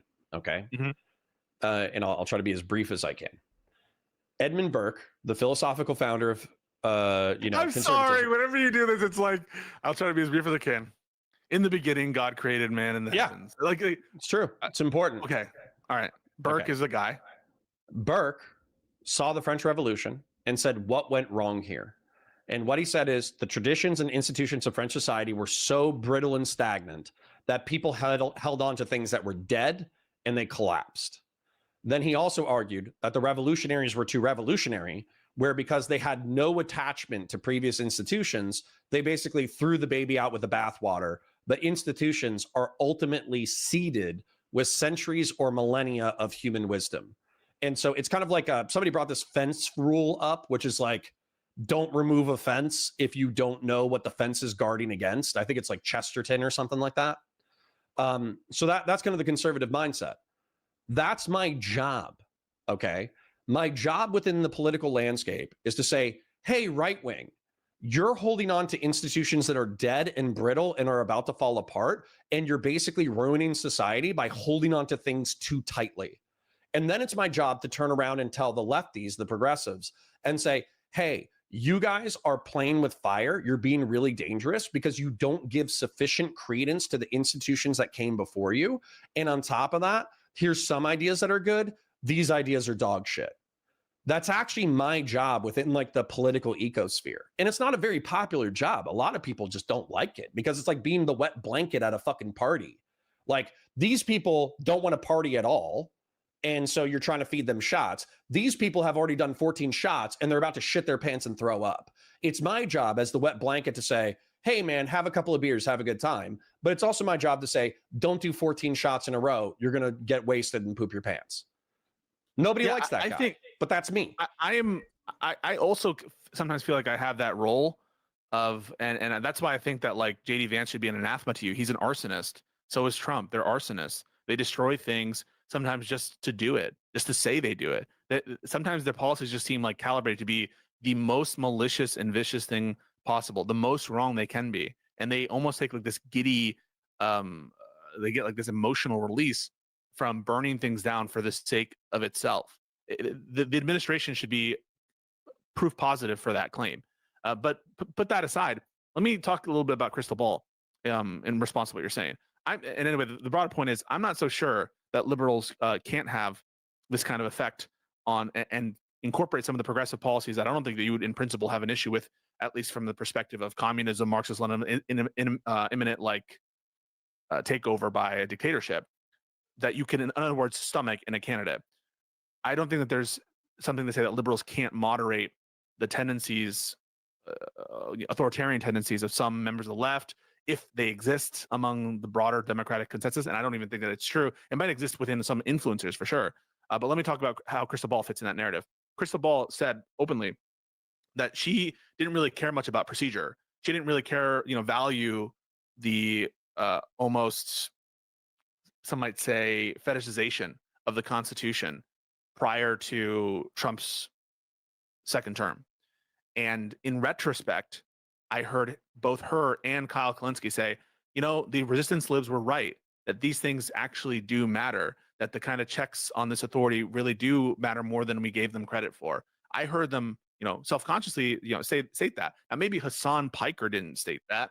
Maybe Hassan Piker is this crypto tanky or whatever. But I have nothing to believe. I have no reason to think that the Democrats who are currently in power and who we are considering aren't A, committed to the Constitution, and B, able to prevent the worst excesses. That wasn't true of the Republican Party. I do think it's true of the Democratic Party and their ability to prevent their own base from becoming like authoritarian minions. Clearly, the Republican Party has failed at that. I don't think that there's evidence that the Democrats have. Yeah, no, I agree. And I'm happy to hear Crystal Ball and Kyle Kalinske say that. I think the frustration though is keeping it, just with Chesterton and Spence. What effectively happened is that on the right wing, they ripped down this fence, and they ripped down the fence with economic populism. They ripped down the fence with demagoguery. They ripped down the fence with cults of personality. They ripped down the fence with fascism. They ripped down the fence with all sorts of shit, like national conservatism. And so they ripped down that fence. And what they found very quickly is that they were swamped by people who were so desperate within an economic populist framework for any kind of salvation whatsoever, that all of the principles, if you look at my drawing, neocon, constitutional, social, fiscal, in Burke, almost all of that has been thrown out for national conservatism. almost all of it. And so all these principles that I was raised with and hold dear, they've been destroyed by the removal of this fence. And so what I'm saying is, and you don't have to agree to a degree. You can say, well, our fence is better. Okay, our fence is better. It's going to hold. Don't worry about it. But I'm kind of like, I'm sitting here and I'm kind of telling you, like, hey, man, like, don't take out this fence post. I'm worried about this fence post. And so, like, maybe I'm paranoid. Maybe I'm overly anxious. Maybe I'm policing you too hard. And you can take out that fence post and it will be fine. And the rest of the fence will hold. But it's kind of my job, I think, in order to caution you and say, hey, man, we took out this fence on our side and we got fucked. That's what happened. That's what happened over the past decade. And I need to grab the difference is that, yeah, go for it. I need to grab a Theracane, but I am listening. Yeah. So what I'm saying is I think that you overestimate the ability of people such as Hassan Piker to grab hold of power. And I think that there just like is no evidence of that. And I think that you would find it disqualifying if Hassan Piker was signal boosted by these politicians, even though that isn't what we'd be doing. The politicians would be using Hassan Piker for his platform to try to encourage people to vote for him. And I think that you would see any kind of positive, friendly interaction with Hassan Piker as this disqualifying thing in a way that it's fucking alarming. Why is it alarming? Dude, Rashida Tlaib did like a 2-hour sit down with him and talked to him and gave him a hug. Who is it? AOC and Bernie Sanders have obviously done 5-minute sit downs. They're obviously way more optical in that consideration, where they used him for their audience, but they didn't let him use back. Mamdani did something similar to AOC and Bernie Sanders, where he sat down with him for 5 minutes and they had like lunch or whatever, and they only talked about policy. Yeah, they're and clearly using him for his audience. Sure, and I'm happy that they're politically astute enough to do so. However, I think that gives him credence that he is not entitled to. Okay, like if I was a social democrat, or if I was a democratic socialist, and then I had somebody that I did a podcast interview with immediately go over to the CCP, immediately go over to China and glaze the CCP in an authoritarian regime, I would be. Yeah, do you want to know what you can do? That person. You know, you'd be done talking to someone if they visited China and glazed the regime. Fuck yeah, dude. Like hold on. You think that if Nick Fuentes, like let's say JD Vance, I would talk to Fuentes. I would talk to Fuentes too, but we would have a contested conversation. Sure. JD Vance, let's say Nick Fuentes went to fucking Russia and glazed Russia and said, "Oh, we need to do this here in America." Yeah, that's bad. Like Tucker Carlson. Yeah, we would criticize the fuck out of that, right? Yeah. And we do, right? Yeah, that's why it's great when Mamdani was asked about the 9/11 comments. You know what Mamdani said? He disavowed? He disavowed it. That okay. So what's the problem? But we understand these Democrats that, like, are doing their job. Hold on, but you think that JD Vance, because JD Vance, if he got like a specific question where he was like, he will never, ever. Well, yes, you're right that he probably won't at this point. Yes, of course not. But if Tucker Carlson said, "Oh, actually, like Hitler wasn't so bad," do you think, like, if JD Vance said, "Oh, actually, you know what? I don't agree with Tucker on that one," do you think that's like that means that JD Vance and Tucker Carlson aren't politically aligned? No, I don't think that it means that they're not politically aligned, but it means that counter to what people like JD Vance and Trump are doing, who are indulging in the worst possible impulses, Democrats are incentivized to be sane and moderate in a way that Republicans are incentivized to be unhinged and incentivized to give in to the indulgent impulse. That's the difference. Is Mamdani feels a need to moderate, to talk to the police and be like, hey, you know, I don't think we need to defund the police. We don't need to be enemies of the police. We don't need to get rid of the police. He feels the need to say things like, you know, I condemn the Hassan Piker 9/11 comments. Whereas JD Vance will only ever be like, yeah, they're definitely eating the cats and dogs. And yeah, like, I don't give a fuck. And why are we talking about these people who are saying slurs in my administration and on these different chats? Like, who cares about it? Let's rehire them. That's the difference. Well, okay, we'll add some negative points in the categories for dishonest pieces of shit. Yeah, to me it's like And I'll give Mamdani a -2, and I'll give JD Vance a -20 or a -10. yeah, like that's what I mean. Like Mamdani owns it and is like able, like he'll own being a democratic socialist, and he doesn't hide from that. He quotes Eugene Debs. He very much is. You know, he worked. I think he did like things for the. I need like, to Gravel. I need to reinforce this with you though, because I Yeah. think that Doobie said that he doesn't perceive China the same way that I perceive China. Okay, the way that I perceive China is that, all right, in the beginning, God In the created beginning, man. the first empire was the Qing dynasty. Actually that's like the third empire. But No, anyway, the Zhang, or is that the second one? the Qing are actually Manchu. They're from Not Qing, Manchuria. Qin. The Qin. I think Qing. that Q or the I N G. Zong. The Zone. Zong. Yeah. There's I would have to like take a look. I would have to refresh because honestly, I did noticed. like more recent Chinese history. But anyways, the point is that the nationalist capitalist people in the early 20th century were not competent. They were corrupt. They didn't fight the Japanese sufficiently. They let hundreds of thousands or millions of Chinese civilians die. So the communists became popular. But once the communists became popular, they did horrible shit. Like Mao Zedong's Great Leap Forward was an economic and humanitarian disaster that killed millions, if not tens of millions of people. The Cultural Revolution in the early 1970s, right before the United States normalized relations with China, was a fucking horror show. Arguably, what happened was Mao Zedong knew that when he died, that there were going to be politicians who tried to reinstantiate capitalism or state capitalism as a part of the Chinese project. And he was so worried about that he worked his youth up into a frenzy to the point that they beat to death several 100,000 Chinese people. They turned in their own parents for thought crimes. They turned in their own teachers for thought crimes. And they basically beat them to fucking death. And so immediately after that, the capitalist roaders is what they call them, the people who build roads into capitalism, the Dengists, they reinstantiated state capitalism, and America normalized relations with China, viewing its incredible industrial capacity. But what's happened is China is arguably a more competent fascist regime, political corporatist and flexible authoritarianism. They're arguably a more efficient and stable fascist regime than Nazi Germany ever was. And so what they've done with that power is they've created an incredible police state. They've created an incredible surveillance apparatus. They've created an incredible cultural homogeneity. They've also routinely disappeared political dissidents.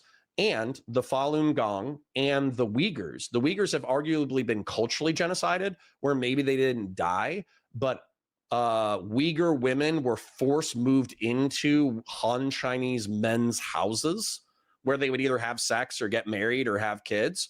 The Uyghur men were put into work camps for a decade, so they couldn't participate in terroristic activities.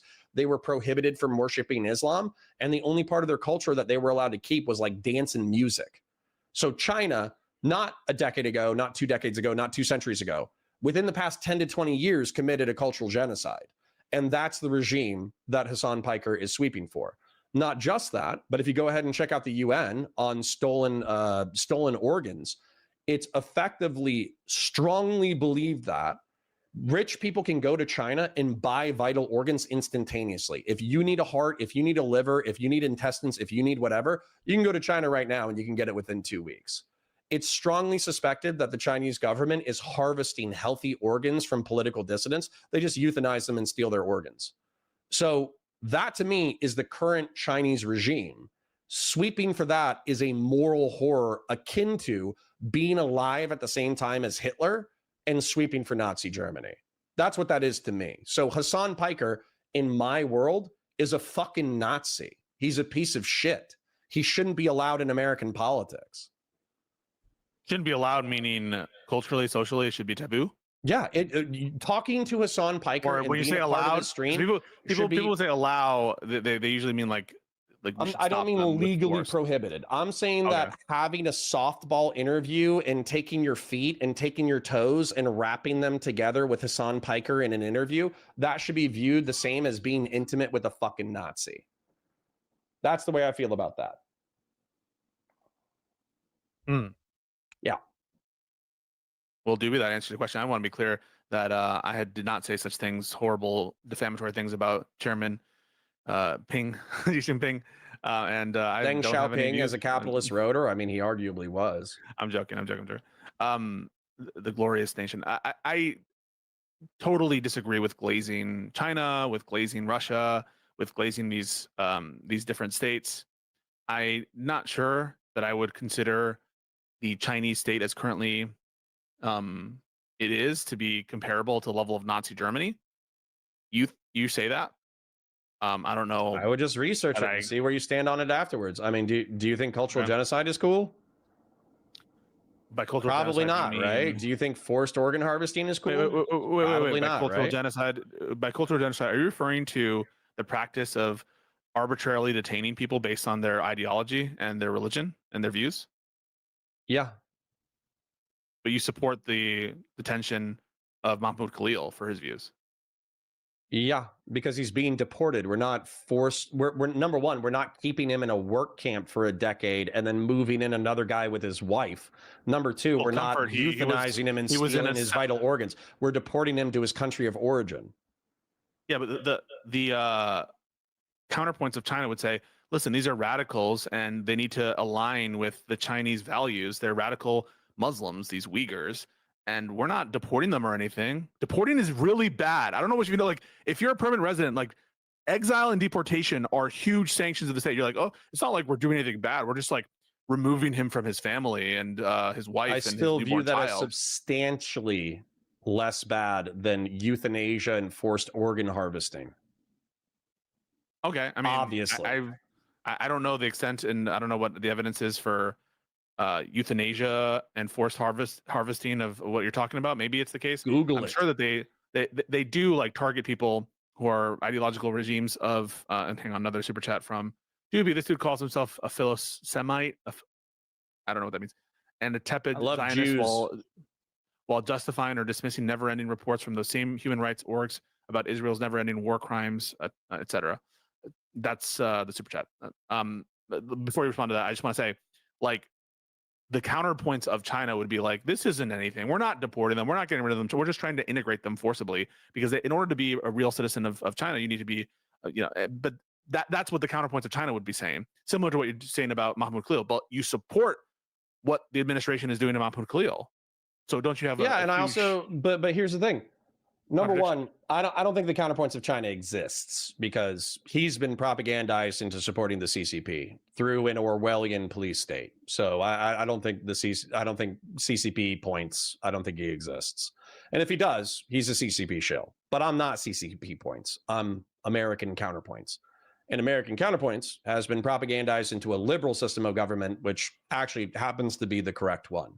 So Mahmoud Khalil, you can say that like exile is a grievous state sanction. I agree. But I also would you think feel that if the government ripped you from your family, pushed you out, and didn't let you be with your newborn baby child? How would you feel about that? yeah, that'd be pretty fucked up, obviously. But also don't support terrorist organizations relatively easily. So, and also, by the way, I support Hassan Piker's. I joke about firing Hassan Piker from a trebuchet into the Caribbean Ocean / Atlantic with the Coast Guard standing by to kill him if he tries to come back onto the American soil. I don't mean that. And I think the world would be a worse place if I got my way. Emotionally, I think Hassan Piker is effectively a Nazi propagandist who just happens to be born in my nation to the point that he can unrepentantly sweep for terrorist organizations and authoritarian regimes. However, in what sense I think the world is a better place. I just want to finish this idea. I think the world is a better place that I am not legally permitted to fire him from a trebuchet into the Caribbean. The world's a better place because I can't hurt Hassan Piker. In what sense is Hassan Piker a Nazi? I would say he's for the CCP, and I view the CCP and I view China similarly to the authority. Nazi Germany wishes it had the kind of power and coherence that the CCP does. Well, I love that you're fucking, and this is so fucking annoying, especially from you, Connor. Words matter until they don't. So when someone says socialism means like whatever they mean it is like this Nordic model, you're like, no, it can't mean it. It only has to mean the decarbon modification. This is the basic whatever inflexible authoritarianism. That's what you say whenever someone says that. But you say Nazi can mean just kind of like China. Words matter until they don't. That's bullshit. My words still matter. Nazi Germany was a fascist regime, which is political corporatism and flexible authoritarianism. I think China is politically corporatist and flexibly authoritarian. I think they're a fascist regime. That's what defines Nazism? Yes. Okay. Dude, All right, I've already so, told you know what? And I'll tell you something. You just got all fucking energetic or whatever. I'll tell you something that pisses me off. Watching go for it. you, Destiny, Tim Miller, all these twats talking about fascism. None of y'all can like just Google it. You can't just like Google Giovanni Gentile. You can't Google flexible authoritarianism. You can't Google political corporatism. This is like, so it's crazy. It's this vague right-wing authoritarian thing. And Umberto Eco has the 14 points, although that describes almost all states. Yeah, it's that. And that's like, I watch you guys debate that. And it makes me want to hammer my balls into the table with a ball peen hammer. So here's the problem that you don't want to realize. Do you think that words have objective meanings? No, but I think they have correct definitions. So when you say correct definition, what do you mean exactly? I mean a definition that captures the actual object most accurately. No, that's what I'm asking. Is what does it mean to accurately describe its object? What does it mean for a definition to be correct in that sense? So using this as an example, if your definition sucks, because it's vague. What does it mean for a definition to suck? A ton of things. Whereas sucks means bad. This is the confusion. So when you say it's because bad, you use lay interpretations because that's how it's used in common parlance. No. So words don't have objective meanings. You granted that. And you're like, well, I view a definition to be better or worse depending on if it's accurate. And I'm like, and then, okay, well, accurate, you mean what? You're like, well, if it's so broad, if it's broad enough to go. But the thing is, a word's meaning is its usage. It's its usage. These are just utterances that we're saying to convey concepts. And if your definition isn't grounded to a particular usage or maybe it's grounded in some technical definition or whatever, but you're on no ground to say, well, the concept could cover like a bunch of different things, and therefore the definition sucks. If the usage tracks the fact that the concept itself is maybe broader than you think it ought be, then too bad for you. You don't have to you have this normative view of words that we can't have concepts that are like not hyper specific. You know, by that logic, Mamdani is not a communist. But in any definition that you provide, Mamdani would not be a communist or a socialist. But you have no problem calling him a socialist or a communist, because your definition of communism is so hyper narrow that it wouldn't include, universal healthcare, like a system where with basically all public controlled entities, but there's some space for capital because it's not the total decommodification or whatever your definition is, because your definitions are so hyper specific that they can almost never be applied except in the one particular case. Like you would say China is not a communist country, correct? Yeah, they're state capitalist. Yeah. And there's never been a communist country, correct? Yeah, but there's people who are ideological. So hold up. You didn't understand. Well, you can come in. You can come at me and say, wait. No, let me finish. You can respond. You can come and say your word is so broad. You're so broad. It's so ridiculously broad. But I'm just tracking common usage and what the people understand the term to mean. And you come in and say, oh, but my definitions are awesome. They're so good. They never apply and have never applied ever. Except for mine do. So you're saying that not in any country. Not in any country. Yeah, I'll explain that momentarily. So if you actually go to Marx and Engels use communism and socialism in like as synonyms. And what's happened after the fact is that like socialist ideologues have interpreted these things to be like state capitalism being a necessary precursor for socialism, and socialism being the decommodification of basic human needs and workers owning the means of production, and then communism being the end goal of a moneyless, stateless, classless society. Marx and Engels actually never said that, but like that's actually an interpretation of their works. But most socialists in the 20th century, most communists in the 20th century have that view. And so, by the way, this is how, well, actually, I don't want to jump there because that would distract from the point. The point is that when you say there's no communist society that's ever worked, that's ever been in society, you're right. Humanity has not achieved a moneyless, stateless, classless society. However, that does not mean that communists being in power has never existed, because there were people who thought that the end goal was a moneyless, stateless class of society, and they would push society until they achieved that end goal. And so this is where I'm getting frustrated with you. The definitions are specific enough to be understandable. And they're not only are they understandable, they can be accurate. So if I define a chair as things that I stick up my ass, but then that has no correlation with reality, then it's a bad definition. Okay. And the way that you and Stephen and Tim Miller use fascism is incomprehensible. No. So we are going to figure this out, because I see this bullshit everywhere. When you say it's a bad definition, what are you saying? I'm saying that you are using a definition that is bad at describing the thing. No, when you say bad at describing the thing, I'm asking you what you mean by bad. In what sense is conversations worse, not better? By virtue of what?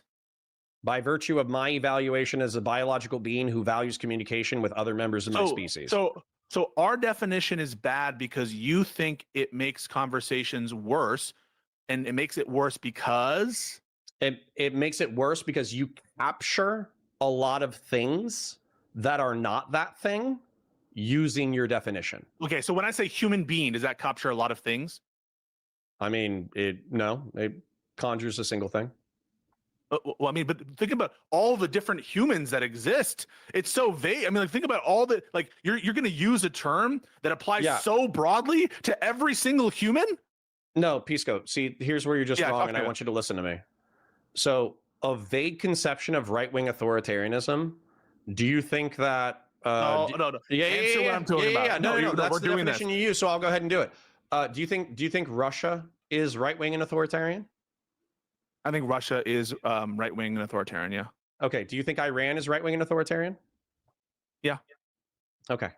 These are different systems of governance. That's not my definition of fascism. Okay. Give me your definition of fascism. Okay. Wait a second. So, do you know my definition of fascism? Yes or no? I saw you debate it one time. You either can say yes, you know it, or no, you don't know it. I saw you talk for 3 minutes about right-wing authoritarianism as your definition of fascism. So I don't know your specific definition of fascism. So if you got a better one in the meantime, that would be excellent. Yeah. I would actually be incredibly happy. Hang on a second. So you're wrong. So we can go back to the PF Young conversation, and I just want to know if you'll acknowledge when he asks me my view on it, and I say something that's not right-wing authoritarianism. I just want to know if you will say I was wrong to characterize your definition that way. Will you actually admit that you're wrong if I take the time to pull this up? You won't admit you're wrong, even if I demonstrably show. No, I won't. I won't admit I'm wrong, because I don't even know if it's the PF Young conversation. It could be, but there was a conversation where you got into a debate about fascism, and you talked about right-wing authoritarianism vaguely for like 2 or 3 minutes, and there wasn't fascism is X, Y, Z, A, B, C. That didn't happen in the conversation that I watched. So fascism is a political ideology. Okay. Agree on that so far, correct? Yes. It is not necessarily a particular government that exists. It's not necessarily any one policy. It is a set of political beliefs and propositional and dispositional attitudes that one has, a collection of them. Agree with that so far? You're already using too many words, but continue. Wait. When you say you're saying too many words, what do you mean by too many in that context? What I mean by the fact is, like, using what you just used, that describes like every political ideology already. I'm not done, dipshit, but you're saying I'm already using too many words.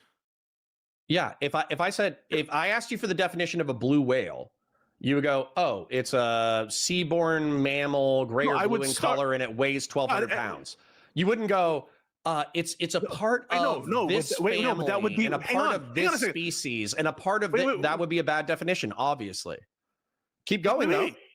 You just, when you say it's a bad definition, what the fuck do you mean it's bad? I mean, you are laying out things that incorporate many things that have nothing to do with fascism. First of all, I'm not done. And what you said is it was too many words. And that seems to be like, oh, then I should use less word. And when you say use less word, that's going to be a more broad concept. So for example, you said blue whale or whale, whatever. It's a large creature that's gray, whatever.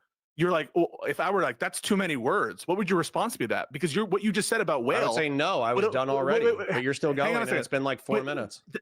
Would you agree that definition of whale sucks that you gave for just then? It might be overly specific, but then we could argue about that. It's far too broad. Okay. Continue with your definition of fascism. Because so far you have a political ideology that doesn't have specific precepts. If we're going to do, wait, hang on a second. If we're going to do this, you need to engage honestly, Connor. You need to engage honestly. So when I ask you a question, I want a fucking answer. So when I say, do you agree that fascism is a political ideology? You answer yes, correct? Yep. I don't want to hear these extraneous comments of too many words, whatever. Stop with this meta shit. Just get to the point. Do you agree or not? And you can disagree for other reasons. Okay. Do you agree? A political ideology. Hold on. Since you have such a good definition, you should be able to repeat it. I'll write it down. It's a political ideology that doesn't have specific precepts. No, I didn't say that. I'm not saying it again. Wait, no, it's not done. I'm building it out. I'm asking you for it. Go. Okay. So I am asking you at every step. Do you agree? All right. Do you agree that it's a political ideology? You said yes. Do you agree that it's a set of political beliefs? It's not just one, correct? Yes. It's a bunch of attitudes to a bunch of different things, correct? Yes.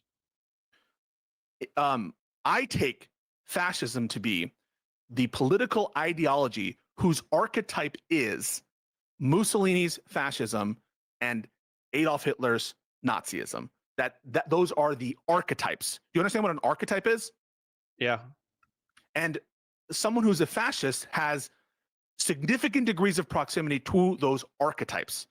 That's what it is. And unfortunately, when you try to make it more broad than that or more narrow than that, and you're just not going to cover how the term is used. So when I say a definition is good or bad, I'm saying with reference to how the term is used, because there is no objective meaning to words. And so when I give you, it's a political ideology whose archetype is blah, blah, blah. That's what we're talking, and degrees of proximity close to it. All of these ideologies work that way. If I say, what is republicanism? You're going to give me an archetype, and it's degrees of proximity to that archetype, where there are going to be hard cases and easy cases for a Republican. Right now, for you, I think it's a hard case about whether you're a Republican. And we all know that self-ID, right? That's not going to be enough to fit for a lot of these archetypes. If I just identify as a fascist, or I just identify as a Republican, that's not going to be sufficient for most people. Like we ridiculed either Vosh or Demon Mama, whoever it was, when they were like, well, just identifying as a trans person makes you a trans person. That's a reductive definition that's not going to work or service anything. So it is, unfortunately, there are gray areas, but it's a political ideology whose archetype is fascist Italy and Nazi Germany, and its degrees of proximity. How do you get to those degrees of proximity is in different traits. These traits are not sufficient conditions. All right.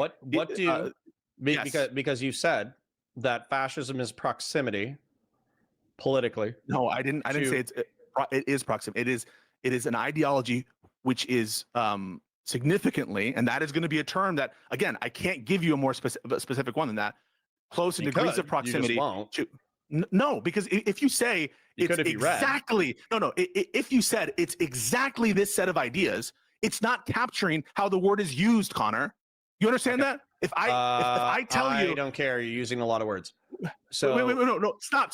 I'm not going to engage with you if you're bad faith like that. You're using a lot of words. Do you understand the words I'm saying or not? And if you don't understand them, stop and we can have a conversation. I just don't think they're relevant. So they are relevant. Ask you a follow-up question. No, stop for a second. You said you're using too many words. So when I said that I've been waiting for you to stop talking for 2 minutes because I wanted to ask you a follow-up question. Can you stop talking at some point? When I say you can't get more narrow, then you don't track usage. Do you understand what I'm saying there? You're trying to use fascism in the way that it's colloquially used by lay people. No, that common usage. There's no objective definition. No, both in an academic sense and in the ordinary usage of the term fascism. That usage doesn't track a hyper specific application of the term where it only includes Giovanni Gentile's versions of it. That wouldn't track, for example, the labeling of General Franco as a fascist or other I fascist regimes disagree in Latin with your America. hypothesis. I would like to test what you just stated. Test in what sense? What do you think Mussolini's Italy and Hitler's Nazism share in common? Yeah, so I'm not understand how that's testing anything. What is that? Because testing? I will answer the question, but why are you testing it? I'll explain it. So you're saying that your definition is proximate to these two ideologies. Well, if both of these ideologies are fascist, then we should be able to identify features that are common in both. Yeah, and we are able to. So I want to ask you, what features do you think are common in both that you think identifies these as fascist? Yeah, so those features, if you listen to the discussion I'm having with P.F. Jung, I lay out, and to be clear, they are not right-wing authoritarianism. That doesn't encompass them. And I want to be clear, I will now start listing off features, but those features are not independently sufficient conditions. Do you understand what I say when I say they're not sufficient conditions? One of them is not enough to just say it's fascist. Right. It's a cluster concept. And so when people are like, wow, you have all these different points and you're saying so many things, it's because, unfortunately, you need to do that to track the usage of the term. And if that pisses you off, so be it. That's just how the term is used. And if you have a problem with it, so be it. Okay. And at every cluster, you're going to tell me, first of all, do you agree so far with what I said? So just be clear where we are. I think that it's a political ideology that has a set of political beliefs whose archetype is fascist Italy and Nazi Germany. Do you agree with that? I should probably Google the term archetype just so I absolutely know with 100% certainty that I agree with it. Okay, I'll give you the Google definition of archetype. The typical example of a certain person or thing. Sure, it's close enough. Okay, so how do we get to the archetype of Nazi Germany and fascist Italy? Is through the following clusters of traits, of features. And at each one, you're going to tell me if you disagree. Sure. First, ultra nationalism. Where yes. Okay, so we agree on that. We agree also on authoritarian government, by which I mean where the leader's authority is prized and valued above democratic structures, above rule of law, above democracy and rights. In other words, an ideology that's premised on authoritarianism and the great leader. Agree? Yes. Okay. We have, in addition to ultranationalism and authoritarianism, myth making.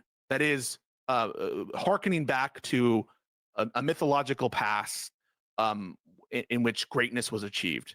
And where we ought to hearken back to if we want to get to a promising future. So that is in the context of fascist Italy, perhaps Roman mythological history, and for fascists, for Germany, it's the previous Reichs and the German people, that kind of thing.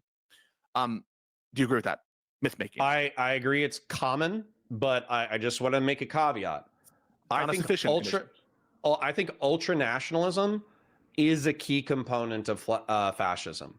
I think that authoritarianism and the worship of the great man is a key component of fascism. I think that myth making is common in fascist societies, but I think you said like it's not sufficient or whatever. Yeah, it's not sufficient. Term. Yes. Yeah, myth making alone. Yeah, I do myth making, right? Like we're talking about Lincoln and all these people. So, but I did want to differentiate it categorically from authoritarianism and ultranationalism because I think those are necessary components, whereas I don't think myth making necessarily is. Yeah, it's common. It's common. I would happen to agree. I happen to agree that I think that ultranationalism and authoritarianism are usually necessary to people's, and the reason why I think they're necessary is if they aren't there, it doesn't track usage. So whenever I'm saying it's necessary for the definition, I just mean we will diverge wildly from usage if we don't include those components in there. Sure. Next is conspiracy. Conspiracy at the center of an ideology. In the case of the notion of Nazi Germany, stabbed in the back, where they're all the plotters against us, going after internal enemies. So conspiracy is at the center of fascism. It's Fascism. I think common but not required. So I'm still Okay. clustering it.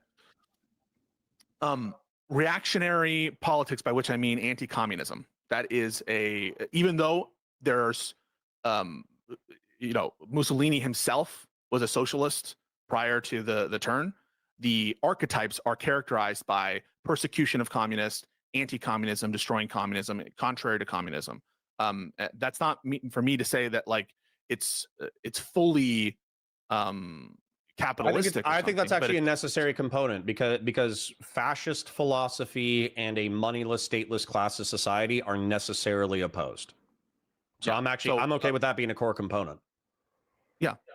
So anti-communism, reactionary politics, traditional conservatism in the sense of the relationship of the family, and the ordering of society. These are societies that went really hard in their, even though a few people were degenerate Nazis or whatever, they are social conservatives. They are not drawing from socially progressive people, even though some socially progressive people, this again I don't think is like a necessary component. There are some progressive fascist thought, but this is just that in general fascist movements are socially conservative. They are against gay There's marriage. A cult of traditionalism. They're against women being in prominent positions of authority. They're in favor of hierarchy. These are all things that are archetype, part of the archetype, and that's true of fascist Italy. It's true of Nazi Germany. And then I think finally, for me, and we can keep going if you want, but expansionist military policy, and that's true of Italy, and that's true of Germany. And they want to, it almost by necessity, they're looking for. They start by looking for enemies internally, and then they have to find them externally, and that's gonna.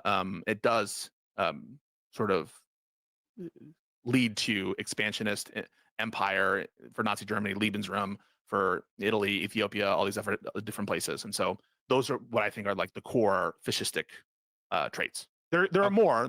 It's not an exhaustive list, but this is why when people try to say, "Oh, you make it too complicated," because it's just tracking how the term is used. And this is, by the way, the kind of analysis we would run for Democrat or liberal, right?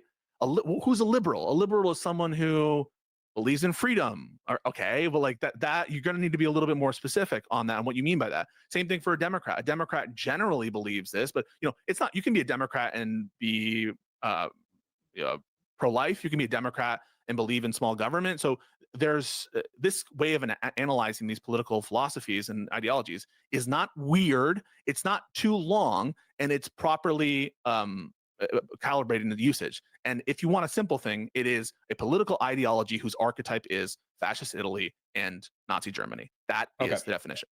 I want to give you feedback, and then I want to provide my definition, and I want you to try to poke holes in it. Okay. Okay. So feedback on the definition.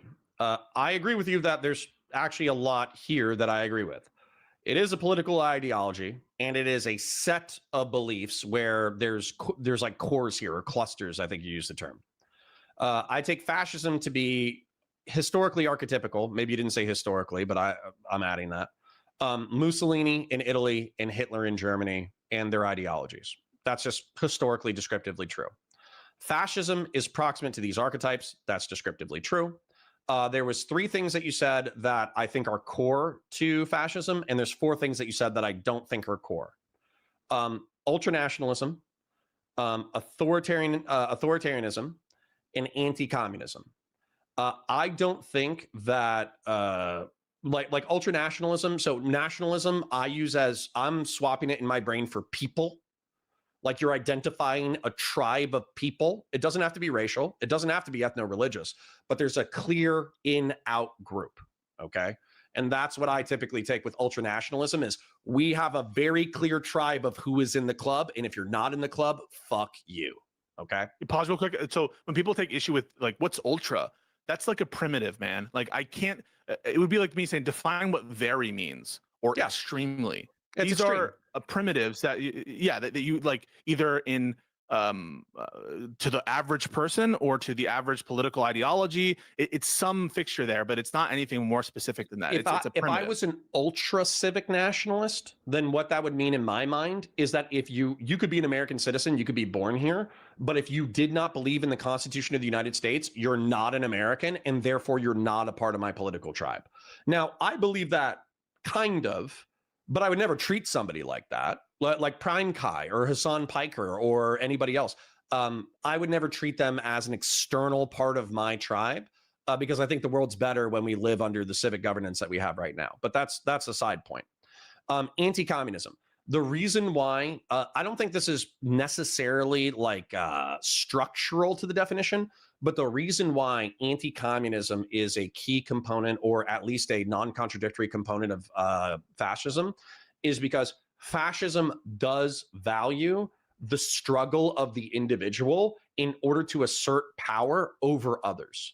Whereas communism, a moneyless, stateless class of society, is actually trying to resolve conflict between people.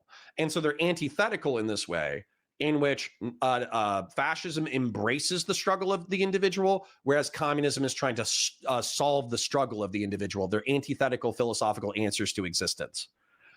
Then myth making, I wrote down palingenesis. The palingenetic ultranationalism is the way some people define fascism. Palingenesis is common throughout all of history. Almost every society has some kind of myth making and for their society, so that's why. Also, conspiracism. It's common. It's common in fascist thought. It's common in fascist propaganda. But conspiracy theories exist, I mean, amongst libertarians. Like some of the most conspiracy brain people in our country are conspiracists, so it's not intrinsic. Cult of traditionalism, common, not intrinsic. Expansionist military policy, common, not intrinsic. So that's my feedback on your definition. I would there are other clusters as well, but I just think that using this archetype style is the best way to track how words are used in this, or how this specific word and these ideologies are used. And that anything that isn't like that, right, is, you can say that it's not in keeping with some technical textbook definition, and maybe you could be correct about that. But what I take a word's meaning, like its correct meaning to be, is specific to the usage that I'm citing, either a technical usage, either an academic usage, or the common usage. And in this case, I think both the technical usage and the academic usage don't have this like limitation where basically only fascist Italy and Nazi Germany as such qualify for fascism. Sure. I'm going to give you my very simple definition, and then Okay. I'm going to explain it, because obviously just because something is simple and small doesn't mean that it isn't complex. Okay. Yeah. So my definition is fascism is political corporatism and flexible authoritarianism. That's it. So now that I'm going to talk for 5 minutes, Levitate Grin and Beef Supreme, I know they're fucking with me in my chat, but you guys can eat a dick, because that definition is a little bit like flexible authoritarianism and political corporatism. It's 5 words. Okay. But now we have to explain the concept, and I have a drawing. I'll let you do that for 100%. I will definitely let you do that. But to be clear, just because the definition is more simple doesn't mean it's more accurate. And when I say accurate, but I also want to explain accuracy with the usage. Okay. I also want to explain accuracy. By which we mean that you're talking about usage, correct? You're not. Is there something else that you mean by accurate? No, there's something else that I mean by accurate. Okay. Then what do you mean like technical, like if people used, I don't know. Yeah. In a technical, so you could be referring to a technical usage, and so maybe I'm referring to a technical usage. Okay. I'm referring to a usage that fascists themselves would believe. Oh well, that is going to be. That's going to be the self-ID thing, right? Because you're going to say that like it's not. Do you think that when MAGA calls Obama communist, they're accurate because they use the word commonly? No, of course not. It's because there's actually that's because I think that a technical they're not definition tracking behind communism, right? Hang on. So we have to separate out the application sometimes and also the usage. The common understood usage of communism would be something that was very far afield from what Obama did. Secondly, the technical usage also wouldn't track that.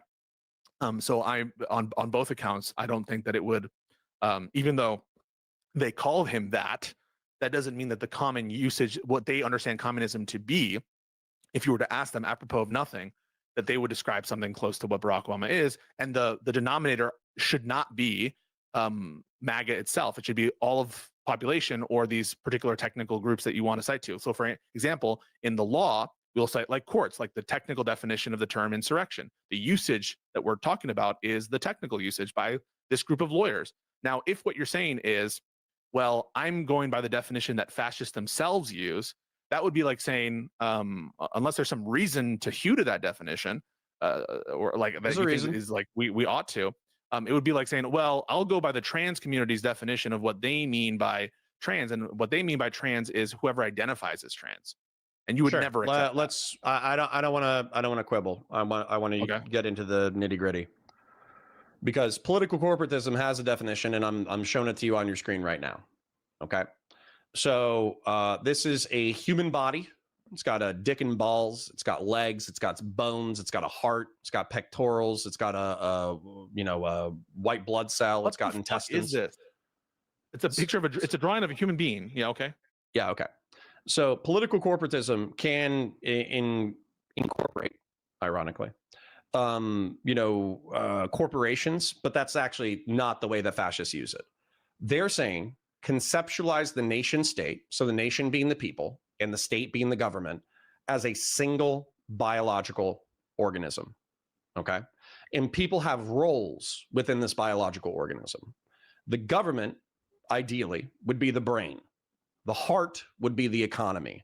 The bones would be the culture. The skin would be the military. The balls would be training, education, and academia. And the white blood cells would be the security apparatus.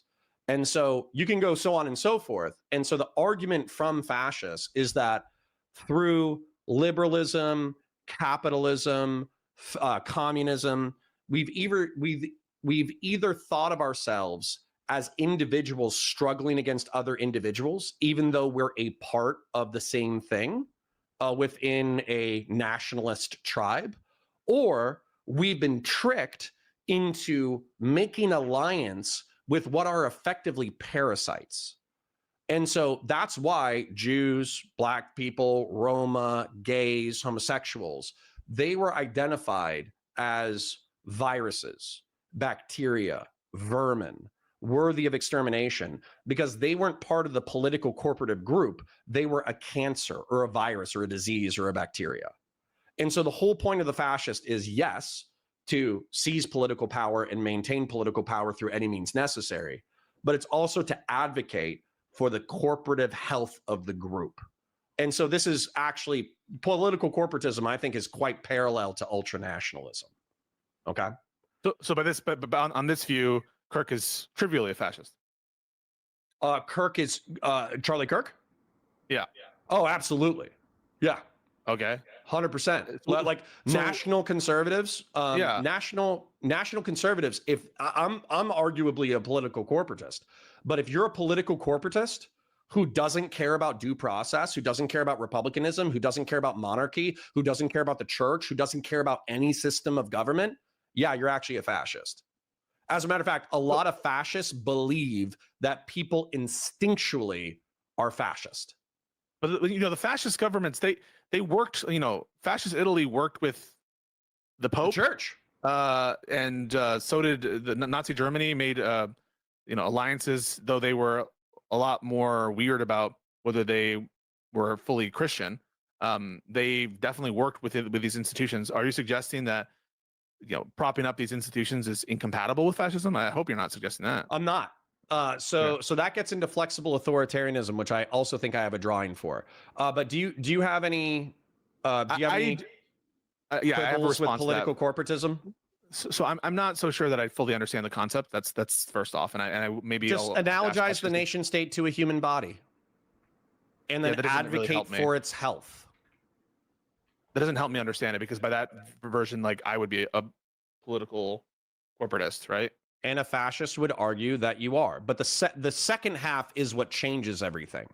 Okay. Okay, but if everyone who believes in America as a nation is is engaging in political corporatism, then really keep in mind you were coming after me because your view of my definition was that it was only right-wing authoritarianism. But now your definition is actually, when we pull it apart, effectively broader than mine. It's just flexible authoritarianism, not even related to an ideology at all. And so your misconception, we need to talk. You soyed out at not just me, at Destiny and at Tim Miller. You said, you guys are so insane. It's like your fascist definition is just right-wing authoritarianism. But when we ground out yours, it seems like the only distinction that you're making, because like in some sense, everyone is a political corporatist who believes in like the health of a nation as a whole. Aren't. Liberals aren't. Liberals are. I'm a liberal. I am. Hold on. Let's talk about this. Okay, let's talk about this. And bear in mind, you're acting like you have this sweet dunk, but we've only gone into half the definition so far. Yeah, I know. So libertarians do not buy into the political corporatist model. You are you, I am me. I don't give a fuck about you. You want to do drugs, you want to bang hookers, you want to get AIDS, you want to get herpes, you want to die early, that's your problem. I'm a if you're a libertarian, you're an individualist. You believe in the supremacy and the sovereignty of the individual. Oftentimes, political corporatist arguments are rooted in the collective good as restraints on the individual. Libertarians actually view that as evil. So no, not everybody is a political corporatist. I kind of view even like moderate. I guess the ANCAPs and the Mises caucus or whatever. I don't even know the different strains of libertarian thought. But if you believe in the existence of a nation state and like that the federal government and it should exist in the context of America, and that we ought to have like government doing some stuff, like Ron Paul, for example, and Rand Paul, you would agree those are like the more libertarian members we have in Congress, correct? Yeah. And Thomas Massey, but they still believe that we should have like a military and we should do things in the best interest of America. They still consider themselves America first. And so, maybe there are some libertarians who would fit that mold, but most people in this country, including this is my intuition, what I gather is most libertarians believe in a role for the state and that the state should be protected, and that like maybe it should be less involved in stuff, but we should still have a government that's looking out for the interests of its people in the areas in which are most needed, like the army. So that's why I say what I say. Not that there aren't people for whom it would imply, but I agree. I agree that political corporatism applies to most societies throughout human history. Even monarchic societies or pre-city state societies, even tribal societies, if they have like a chieftain and if they have like a shaman and a council of elders and they advocate for the overall general health of their society, they could be argued to be politically corporatist. Okay, I agree. Got it. Then I understand it. Okay, so I want to hit on the second part, because the second part is where it goes crazy. All right. So fascists do believe in what I call, and I think what they call, flexible authoritarianism, which means that we are captured by these calcified institutions that limit the greatness and the power of the individual. And actually, while fascists are authoritarian societies, it is actually the role of great individuals or individuals. Individuals serve as cogs within the political corporative framework. So if you want to be a cop, you're a white blood cell. If you want to be a moneymaker, you're a part of the heart. If you want to be work in hospice or nursing or whatever, you're a part of the intestines, right? You either defer to the larger corporative body, or if you're truly great, you become a leader of the corporative body. You fight for your right to become a part of the brain. And that's what great men do. That's what great, powerful men do. And so the ascent to power is not prescribed. This is kind of like Nietzschean will to power shit, okay? So this is actually 3 maps of how people climb to power that are fascist, okay? And I think this is Hitler, I think this is Mussolini, and I think this is Donald Trump, by the way. So with Hitler, he was a part of the masses. He served in the military. He became a part of a paramilitary organization. He used that in order to become, I think, chancellor of a representative body. And then once he was chancellor, he appointed himself the supreme ruler of Germany, and he had effectively uncontested power. And everything deferred to him through his cult of personality and charisma. That was his ascent to power. And then he did whatever was necessary in order to maintain power. Whereas, as you mentioned with Mussolini, Mussolini did something similar. He formed his own paramilitary organization. He became some kind of political representative. And then he became, I forget what his title was within Italy. But then you're right. He shared power with the monarchy, and he shared power with the church, because that was necessary in order for him to maintain his fascist power. And then with Donald Trump, arguably, I think Donald Trump is effectively a failed fascist. He's not very good at it. Donald Trump jumped straight from the plebeian masses to, and obviously he was quite a rich man, but I'm just saying he didn't have that much political power. Through populism, he jumped straight from the plebeian masses into the presidency, but then he tried to reshape the judiciary, the elected bodies, the security apparatus, and the paramilitary organizations like ICE. He tried to reshape them in his own image in order to solidify his power. Now, he's been checked by the judiciary. He's been checked by Congress. He's been checked by these institutions. But I don't think that's because he wouldn't want to be Mussolini if he could. It's not because he wouldn't want to be Hitler if he could. It's because our social institutions are powerful enough to check his individual will to power. Okay? So the reason why I'm bringing this up is because if you think about political corporatism and flexible authoritarianism, they capture Franco. They capture Chile. They capture Pinochet. They capture, to some degree, authoritarian leaders within communist society. But that's also where socialists argue, because they didn't achieve socialism and didn't achieve communism, they're not real socialists. They're not real communists. And it captures J.D. Vance. It does capture J.D. Vance, absolutely. And so it doesn't capture Gavin Newsom. And so you would say that they're, yeah. So it doesn't you're capture considering voting Obama for a fascist over a Democrat. And weirdly enough, here's the other thing. This is why I like this definition so well. And you don't, if you decide you're like, hey, you don't even like this conversation, and you're going to forget everything that I said. No, okay, I'm not saying that. The reason I'm laughing, Connor, is because the reason I'm laughing, Connor, is because listen, I like you. You came at me, that my definition when I was just getting off the ground running, I was using too many words. You've drawn two separate diagrams and gone through an historical analysis, which there's nothing wrong with inherently, but like my definition is still 5 words. Okay, but be aware that you've been given the space to build out your definition and justify and all that stuff.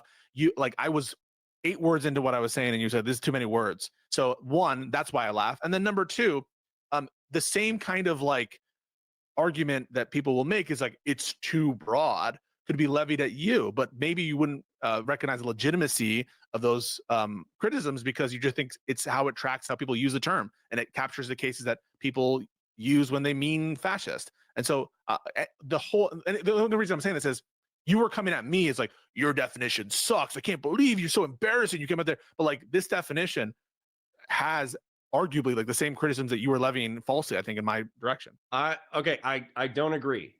The reason why I don't agree is because my definition is 5 words. Okay. However, if you want to understand the concepts, then the concepts take a few minutes to explain. I've probably been talking for 5-10 minutes, right? So yeah, but just because the it's 5 words doesn't mean it's are better. Complex, but the definition is tight. Okay, but if a definition needs, like, imagine that you had as a definition for human. I don't want to imagine. I want to explain. I'm going to let you. I just want to make the point. If your definition of human was 2-legged mammal, well, you'd be like, well, that's a tight definition. That's like a really good tight definition. No, you just because no one would say that, right? No, right, because it's not tracking usage. So whether something is tight or not, like it's not a virtue for a definition to be small if it should be tight and accurate. It needs to actually track usage. And so I don't see it as virtuous that your definition, when you list it out, is 5-6 words or whatever. Doesn't make it better. What makes I'm trying to popularize this usage because you acknowledge it's not popular. Your usage is unpopular. Well, I mean, I would actually argue that fascism is like an esoteric. It's an esoteric. Can you answer the question? Do you think your usage is popular? No. All right. So that isn't that mean that your usage is wrong? No. Okay. Okay, I'll tell you why too. So the reason why my usage isn't wrong. Number one, I'm going to point this out as well. Within this drawing, you actually don't see the Shah of Iran. Or not the Shah of Iran. You don't see the current Iranian regime. The reason why? Because Yeah. they have a very formalized, rigid religious political structure that cannot be obstructed. Their will to power is not that of the individual. Their will to power is a very formalized, unchangeable theocratic structure. So if anybody actually tried to disrupt that structure, where they said, actually, you know what? I'm going to go ahead and ban the Ayatollahs. I'm going to go ahead and ban the Council of Imams. I'm going to become the solitary leader of Iran. They would be rejected by the culture. Wait a second. No. Iran is a complex and sophisticated society, and there are absolutely checks both internally and externally on the leaders hold the power. Yeah, that's why I'm saying they're not fascists. No, but that was true of even Hitler internally. Hitler. No. Hang on a second. Hitler had constraints. He operated within constraints, but to the extent that he didn't, he had less constraints than the Iranian government. Do you think that Hitler had more constraints? No, I think Hitler had less constraints than the Iranian government. Okay, so then in what sense is the fact that there's little constraints in Iran make it? I think there's heavy constraints. Then help me. So there are constraints on who? I would say the entire formalized structure. If there was a president of Iran who walked away from the Quran and said the Quran was no longer important, or if there was a supreme leader of Iran or whatever, the Ayatollahs, if they said, I'm going to reject all the councils of the Ayatollahs, they themselves would be rejected by the structure. They don't live in a fascist structure.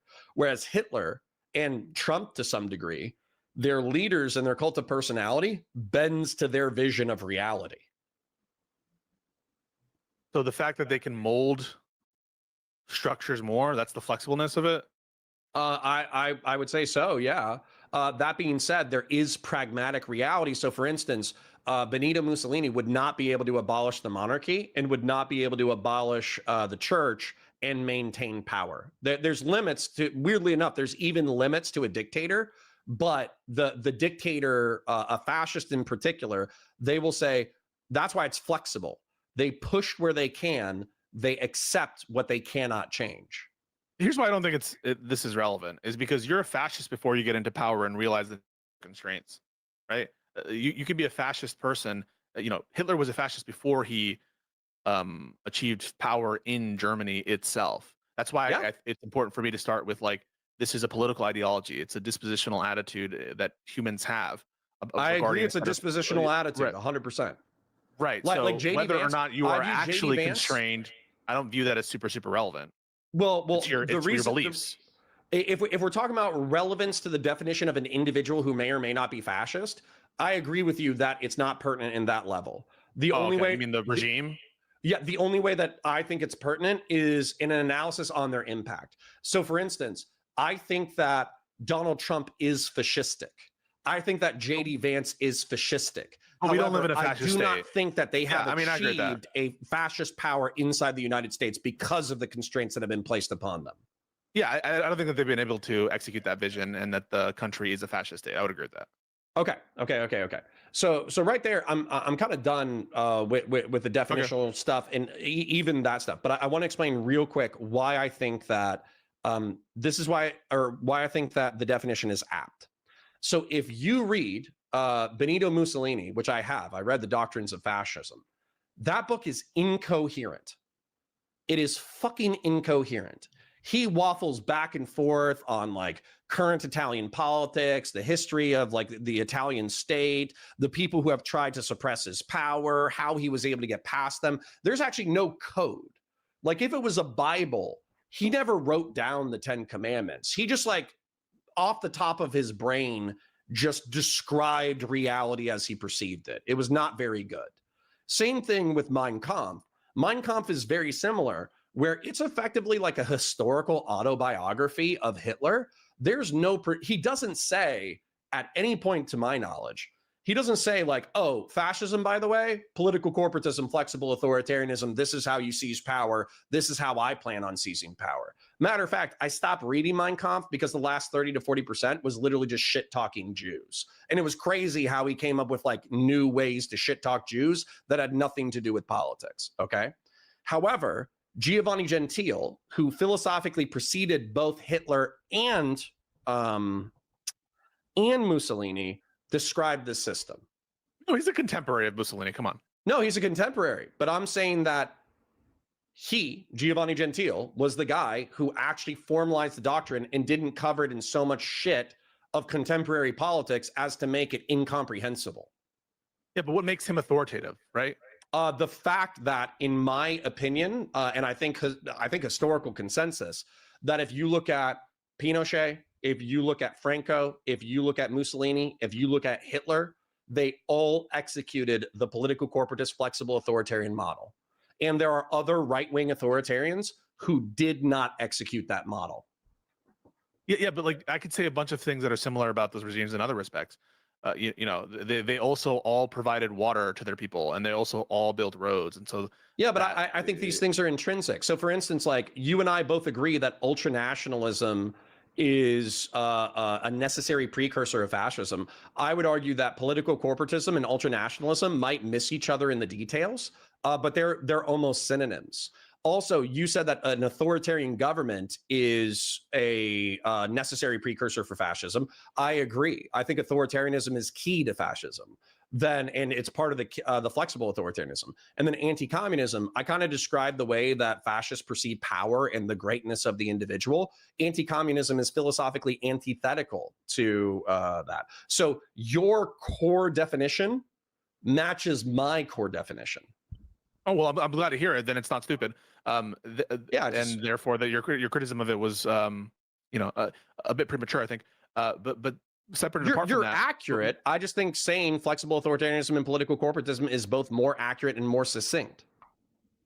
Perhaps, but when I say that, like the Giovanni Gentile people who are like, oh, you have to look at Giovanni Gentile, I ask like, why is his iteration of because he was given like different roles in the Italian government. Ultimately, I think he was sacked in like education and stuff like that. Why do we take his distillation as authoritative?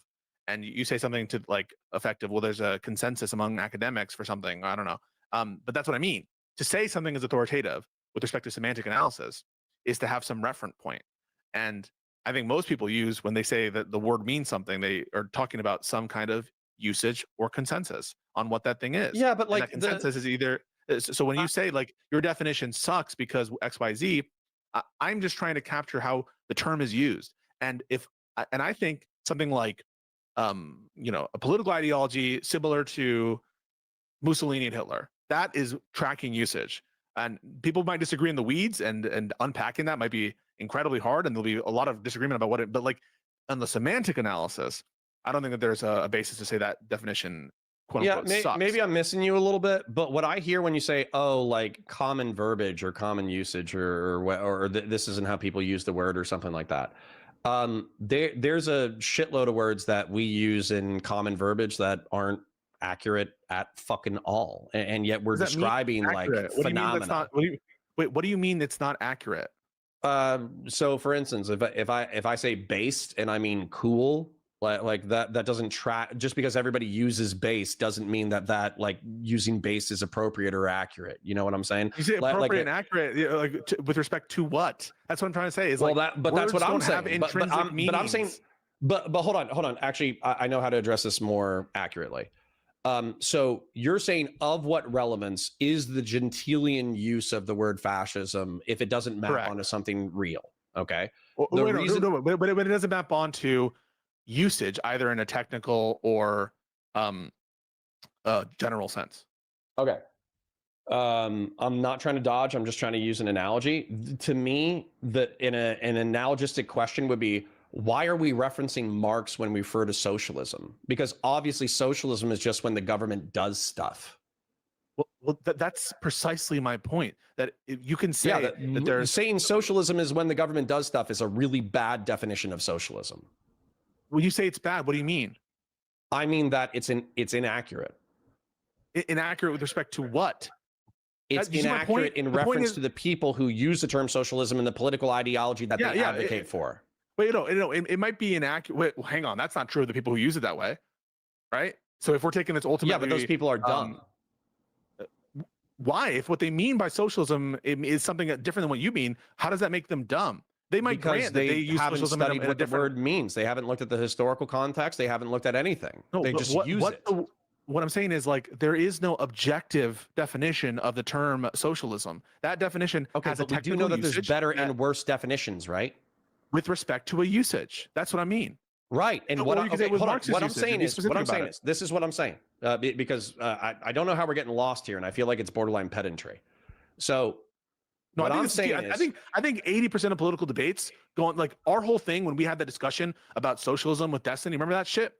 This was all semantic. None of it was substantive. I don't agree. It was all about what the term socialist ought mean, whether we should like does socialism entail authoritarianism, and it was like 99% semantic. And even at one point, there was even an internal like inconsistency about different subcategories like Marxist Leninism and conflating that with communism. disagree. Which, I understand to be different. I Well, think then you disagree, but I think that this is not pedantry. This is where most of the conversation gone down into, and you started a semantic conversation with me, and that's therefore what we have to go on. And when you say your definition is more correct, more accurate, or the socialists today are being inaccurate with their definition of socialist, I ask with respect to what? With respect to what? give me rope. Give me some Okay. rope. So socialism in the beginning, when the world was made. So in the beginning, in the 19th century, people recognized that there were contradictions in capitalism that made the vast majority of people fucking miserable. Okay. The working class was fucking miserable, and they wanted to kill themselves, even though they had more wealth was being generated than at any time in human history. And so what they said is capitalism is not enough. So how do we emancipate, meaning make the workers free from the oppressions of capitalism? That's what every socialist cared about.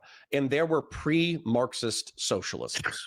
Are you trolling me right now? I'm not. I am and I'm You're not. trolling me. You're trolling me. I can't believe you're doing this right now. No, I am and I'm not. I'm trolling you in the sense that I know that I always go back to like history, or I always go back to shit, but I'm not trolling you in that I think that this is actually pertinent to whether or not you understand what socialism is. Okay. Like a matter of fact, I can do the 5-second definition. Socialism is the attempt to emancipate the working class from the oppressions of capitalism. Sorry, what is that a question? No, that's a statement. I don't know how it's relevant. The question I'm basically asking, and a commentator Because says, law enforcement is not this an commentator. attempt. Wait a second. I just want to address this commentator. So people use the word supposedly as a malapropism are objectively wrong, even if the usage is common enough. So this is where the problem is, because the question I'm asking is not whether historically your definition is grounded in how people used to use the term, or how people, the origin of it at all. The question is there such thing as being objectively wrong about a word's meaning? And I think if that is with respect to a usage, then yes, I think that there's a way to be objectively incorrect about a usage with respect to what you're using that term to mean currently. But I don't believe that at the base there's some objectively wrong way to characterize the meaning of terms beyond that. And so when you talk about the origin of a word and this is how it started, okay, like you could go even back further and say like social started when the first monkey looked at another monkey's nipple and then like rubbed their belly and they're like, oh, I like this kind of like cooperation. And that's where like these words come from utterances that primates made, and there's no like objective meaning to them. And what the words mean are how they're used and mapped onto concepts. I don't know why you're appealing to this. So maybe you can demonstrate it for me. No, I'm saying the origin is kind of irrelevant to the point. It's relevant to me understanding your point. Okay. So I would say that socialism is trying to free humanity from the oppressions of capitalism. That's what every socialist is trying to do. Okay. Now that's not the way it's commonly used. Hold on, I'm not done yet. I'm not done. The way that it's commonly used is socialism is when the government does stuff. Which definition do you think is more accurate or better, and why? Because more people say socialism is when the government does stuff, then they say that socialism is what trying to free humanity from the oppressions of capitalism. So which one's better in your opinion? When you say better, what do you mean? I mean, which one captures the essence of the thing that I'm describing? Captures the essence, meaning... Yeah, like a blue whale. Like a blue whale is a thing that swims in the ocean versus a blue whale is a blue mammal that gives live birth that weighs approximately 1,500 pounds that lives in the ocean and eats kale. Like which one do you think is a better definition? It's a meta question. When you say better definition, you're asking me something like either which of them is more accurate to how people use the term usage, or you're asking me some other thing that I don't understand. I don't understand what you're asking other than that, which is what ought we use this. So you just defer to usage at all times. So we have, so the entire world is lobotomized. Okay. There's one guy left. It's me. I'm the one person without a lobotomy. And I have like the access to all the history of the world. And I've read every socialist thinker in the history of socialism and communism. Okay. But there's 7 billion lobotomites with a 60 IQ walking around me. And they say, socialism is when the government does stuff. And then I say, no, there's actually like a rich history of trying to free people from the oppressions of capitalism. They're right, and I'm wrong because there's more of them than me. Wait, no, it depends on what you're asking, Connor. If by you're right, it means what is ordinary usage, who's correct with respect to ordinary usage, which is what I typically understand. What does a word mean to mean like that? If then you are wrong, then they are correct. Then the lobotomites are correct. Yes, I think this is an incredibly stupid way to perceive reality. Hang on a second. This is a dumb way to perceive reality. 3/4 of the population of the planet are lobotomites. So I don't know why you're defending lobotomites. Wait, no. I'm just trying to interpret what you mean by the question. When you say whose definition is better, what are you asking? I'm asking which one captures the essence of the thing better. I don't know what that means independent of usage. Now, maybe you could say historic usage. Yeah, you love lobotomites. My definition is better. You're a Democrat. Makes sense. What does it mean? What does it mean for a word, independent of its meaning and its baggage, to better represent a concept? I don't understand absolute usage. You understand that utterances with respect to what? What do you mean by this? Okay, this is a scalpel. Okay, or actually, I think this is like a dental tool. It's a home dentistry tool. So I could say this is a stainless steel dentistry tool. Okay. Oh my God. Yeah. And let's say 100 people come up and they're like, no, that's a booger picker 3000. We fucking love booger picker 3000s. This is awesome. You're saying because there's 100 people saying that this is a booger picker, and I'm saying this is a home dentistry. You don't even understand what's going on right now, because that's the common usage, and that's I hate to say it, that's stupid as fuck. It's very stupid. I'm not proposing any normative thing. You don't understand what I'm. So take a second, stop, and listen to what I'm saying. I'm trying. What I'm telling you isn't that I have a normative disposition one way or the other. I don't even know what normative means. Oughts. Do you understand what an ought is? Sure. Yeah. Okay. Should. So then you understand what normative means. Should. Yeah. So when I say, I'm not making an ought argument right now. I'm asking you, when you ask the question, which of these meanings, definitions is more correct, I don't understand what you're asking if it's not with reference to a usage, either common, historical, or technical. That I do not understand the question of, is this definition more correct, separate and apart from with reference to a usage? Okay. Now, if you mean something else by, is this a better definition, then you need to explain that concept to me, because I don't understand. Okay. I think I understand how to solve this. Technically and historically, I think that the socialism is the attempt to emancipate humanity from the oppressions of capitalism. I think that is a better definition. I think that utility... Wait. What was the domain? Better because the experts and historians that you're citing use the term that way, correct? Yes. Okay, so it is grounding down into usage, Correct? But wouldn't Yes. popular Yes, it usage is. be the average person? I'm not. That's why I differentiated types of usage. That there's common usage, and that's why I was saying when you're doing the lobotomized example, that if what you're asking by is the definition better, if is you're asking common usage, then you're wrong. Now, if you were asking that better with respect to technical or historical usage, the God on high who knows all that who does all the reading, they'd be correct. But ultimately, it is grounding out into some form of usage. And usually, why do you have any deference for common usage? because that's how human beings communicate, and that's how I understand. Like, because that's when I say it's deference, it's not a normative thing. It's just me trying to understand when people are talking to me, and they say, JD Vance is a fascist. What do they mean by that? Or when they say to me, "Hey, there's a blue whale outside in the harbor right now," I because it's the normative. It's just a norm. It's not some. It's like a standard that we use to communicate concept with it, but there's not like an intrinsic value in calling a whale a whale. I It just think is what we've done. Okay, I think what's going on, which is frustrating the fuck out of me, is that I think you're an intelligent guy. Okay. I think you are capable of understanding common usage. I think you're capable of understanding technical usage. I think you're capable of understanding historical usage. And when the average person, a lobotomite on the street, says, I think JD Vance is a fascist, what they're saying is they think JD Vance is a vague flavor of right wing authoritarian because they haven't studied the history, they haven't studied Gentile, they haven't studied all this shit, right? Then they're correct, right? Yeah, sure. If what they mean is that, then they're usage, correct. They are correct.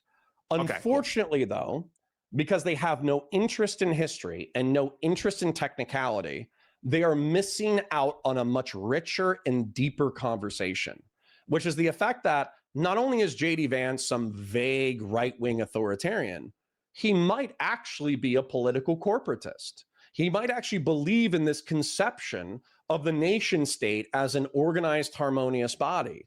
Not just that, he might be a flexible authoritarian, which means that if he can get away with sneaking past the Constitution of the United States, he will. But if he can't, then he might pay it deference. And if you understand the historical and technical definition of fascism, you can have a richer, deeper, more accurate understanding of who and what JD Vance is. I agree with that. Totally agree with that. I don't think that's what happened. But you were going after Destiny and Tim Miller, and I'm like, leave them alone, because what they're doing, I think, is I will not. I think Tim Miller is completely ignorant of the historical and technical usage of the word fascism. And he is a thought leader in my political sphere, and he can eat a dick for not knowing better. But he comes to the same conclusions you do. That doesn't matter. If you're an idiot, but you come to the wrong, if you're an idiot, but you come to the right conclusions, you just as easily can be led astray to wrong conclusions. Yeah, I know, but this is kind of your argument. You're like, you fucking idiot, Tim Miller and Destiny are using Umberto Eco when you should be using flexible authoritarianism and when you should be using Gentile. Yep. But the thing is, then you also acknowledge that yours is like a pretty esoteric definition, one that you're trying to popularize because it's not been taken up and isn't found in any dictionary. That's why I fight about academic treatise. Okay, so then it's not a usage that, like, when you say you guys are all idiots, this is a frindle, it's not a pen. That's a deep cut reference. I don't know if you guys know what that fucking reference is, but is it a kind of all pen? Of a sudden, no. If someone came up to you and was like, "You idiot! Why do you keep calling this a pen? That's not a pen. It's a frindle. It's a frindle, you idiot." I'm like, "What do you mean it's a frindle?" I don't know that it's a frindle. And they're like, "Oh yeah, it is. That's the best definition. It's a frindle." And I'm like, "Well, why is it the best definition?" You're like, "Does anyone else call it frindle?" No. I'm trying to popularize it. Can I find it in any dictionary? No. I'm trying to make this. You can't find it in a definition. But that's the difference. You can. That's what you're saying. You can find my definitions like of fascism and communism, both historically and technically. You can't. Okay. That's your claim. Where is? Find me a textbook that says flexible authoritarianism and political corporatism is the definition of fascism. You won't. I mean, if you do, I'll give you $50. If you find an academic treatise that says that, I'll give you $50 because I don't think you're going to find it. Okay. And if you acknowledge, if you do a search, an exhaustive search, and you say, can I find a single academic paper, a treatise, somewhere that says fascism is flexible authoritarianism and corporate political corporatism, then I think maybe you have some basis, but I think it's far from like a consensus view or whatever. But certainly you are on no better ground than someone like Destiny or Tim Miller, because you're just essentially saying this is a frindle. I want to popularize it, but I acknowledge that it's not been taken up by the academy or by the common people. And but you should still, you're an idiot for not calling this a frindle. Okay. I think we're close enough that I don't need to fight anymore. So. This is interesting. I'm obsessed with these conversations. I love this because I think a lot of it does ground out into semantics and shit. I'm trying to use these conversations that we're having to expose what I think is a bias that a lot of people have, and maybe it's this feeling that we should return to normalcy post-Trump, and that the problem really lies at the feet of Trump as opposed to a broader issue with the Republican Party. And some of that is captured in these like language discussions that we have, and what I consider kind of trivial issues. And maybe I'm naive for thinking they're trivial, but like the notion that it would be disqualifying for Gavin Newsom to vote for him because he had a meeting with Hassan, or because they're using a word in a different, like all this stuff I think is interesting personally to me. But the conversations I hope are helpful to suss out some issues I have with the current meta on the Republican Party. And of some of these, I don't consider you an enlightened centrist. I view you as a closeted Democrat that wants to maintain your identity desperately. That doesn't mean I don't like you and I don't really enjoy these conversations, or that I think that you're stupid or anything. Okay, so if the Democrats, let's say that's true. Let's say I'm a closeted Democrat. All you have to do is get the party to completely change its stance on understanding firearms and civilian firearm ownership and violence. All you have to do is give me an N-word pass that allows me to say the A. I don't need the ER. I just need the A. Then you need to acknowledge that we should be a civic nationalist society, meaning that we should be promoting Americanism as an ideology within public schools. And then, yeah, maybe we could talk. And preserve the white race, right? I mean, a plurality, Northern European plurality. That's crazy you said that. I mean, you really think that America should have, as one of its policy considerations, preserving the white race as a plurality? Yeah. Yep. I mean, I think you're making it incredibly simple to make it as hyperbolic as possible. But yeah, I think that if I said, let's take 100 million Middle Eastern and North African people tomorrow, you'd be like, no, that's crazy. Like we need to be able to integrate people into our culture. If I said that's not like racial, is it? Do you view racial? It's not racial. No, it's not racial. No, it's not racial. No, but you said that it's racial. For instance, that I don't have a hostility to Hispanics at all. Like I actually view, so the way that I view it is, Northern Europeans are a English-based colonial project. Central and South America are a Spanish-based colonial project. Spain is still a part of Europe. So just because like Hispanics are mixed with Native Americans, indigenous Americans, and they're also mixed with the slave population imported over from Africa, they're not hostile to my political project. They're probably intrinsic to my political project. So I think where a lot of like national conservatives go wrong is they identify Northern European whiteness as like this thing that must be preserved at all costs. Whereas I'm not part of that plurality, right? You don't consider me white, so I don't need to be preserved. People like me. Well, I mean, it depends on whether you're Peruvian, right? So Peruvians are mostly brown. I have, yeah. So you wouldn't consider me part of your. I wouldn't consider you a part of the Northern European plurality, but I probably would consider you a part of the European colonial majority that I might want to maintain over the next 1,000 years.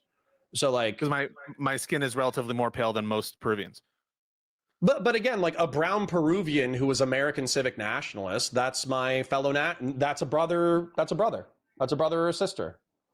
So I do want to preserve the white race, of the Constitution of the United States. I know, but you did just say you want to preserve the white race plurality on the basis of race. Well, hold on. 1,000 years from now, I won't care. Like, let's say that I was like I was immortal. I would actually hope and pray that Americans as a melting pot society melt. And that like ultimately we're just like, damn, all that racial shit from a few centuries ago or a few millennia ago, that's for the birds. Who gives a fuck? We're all American. That's a society that I would want to aim towards. I just don't think we're there yet.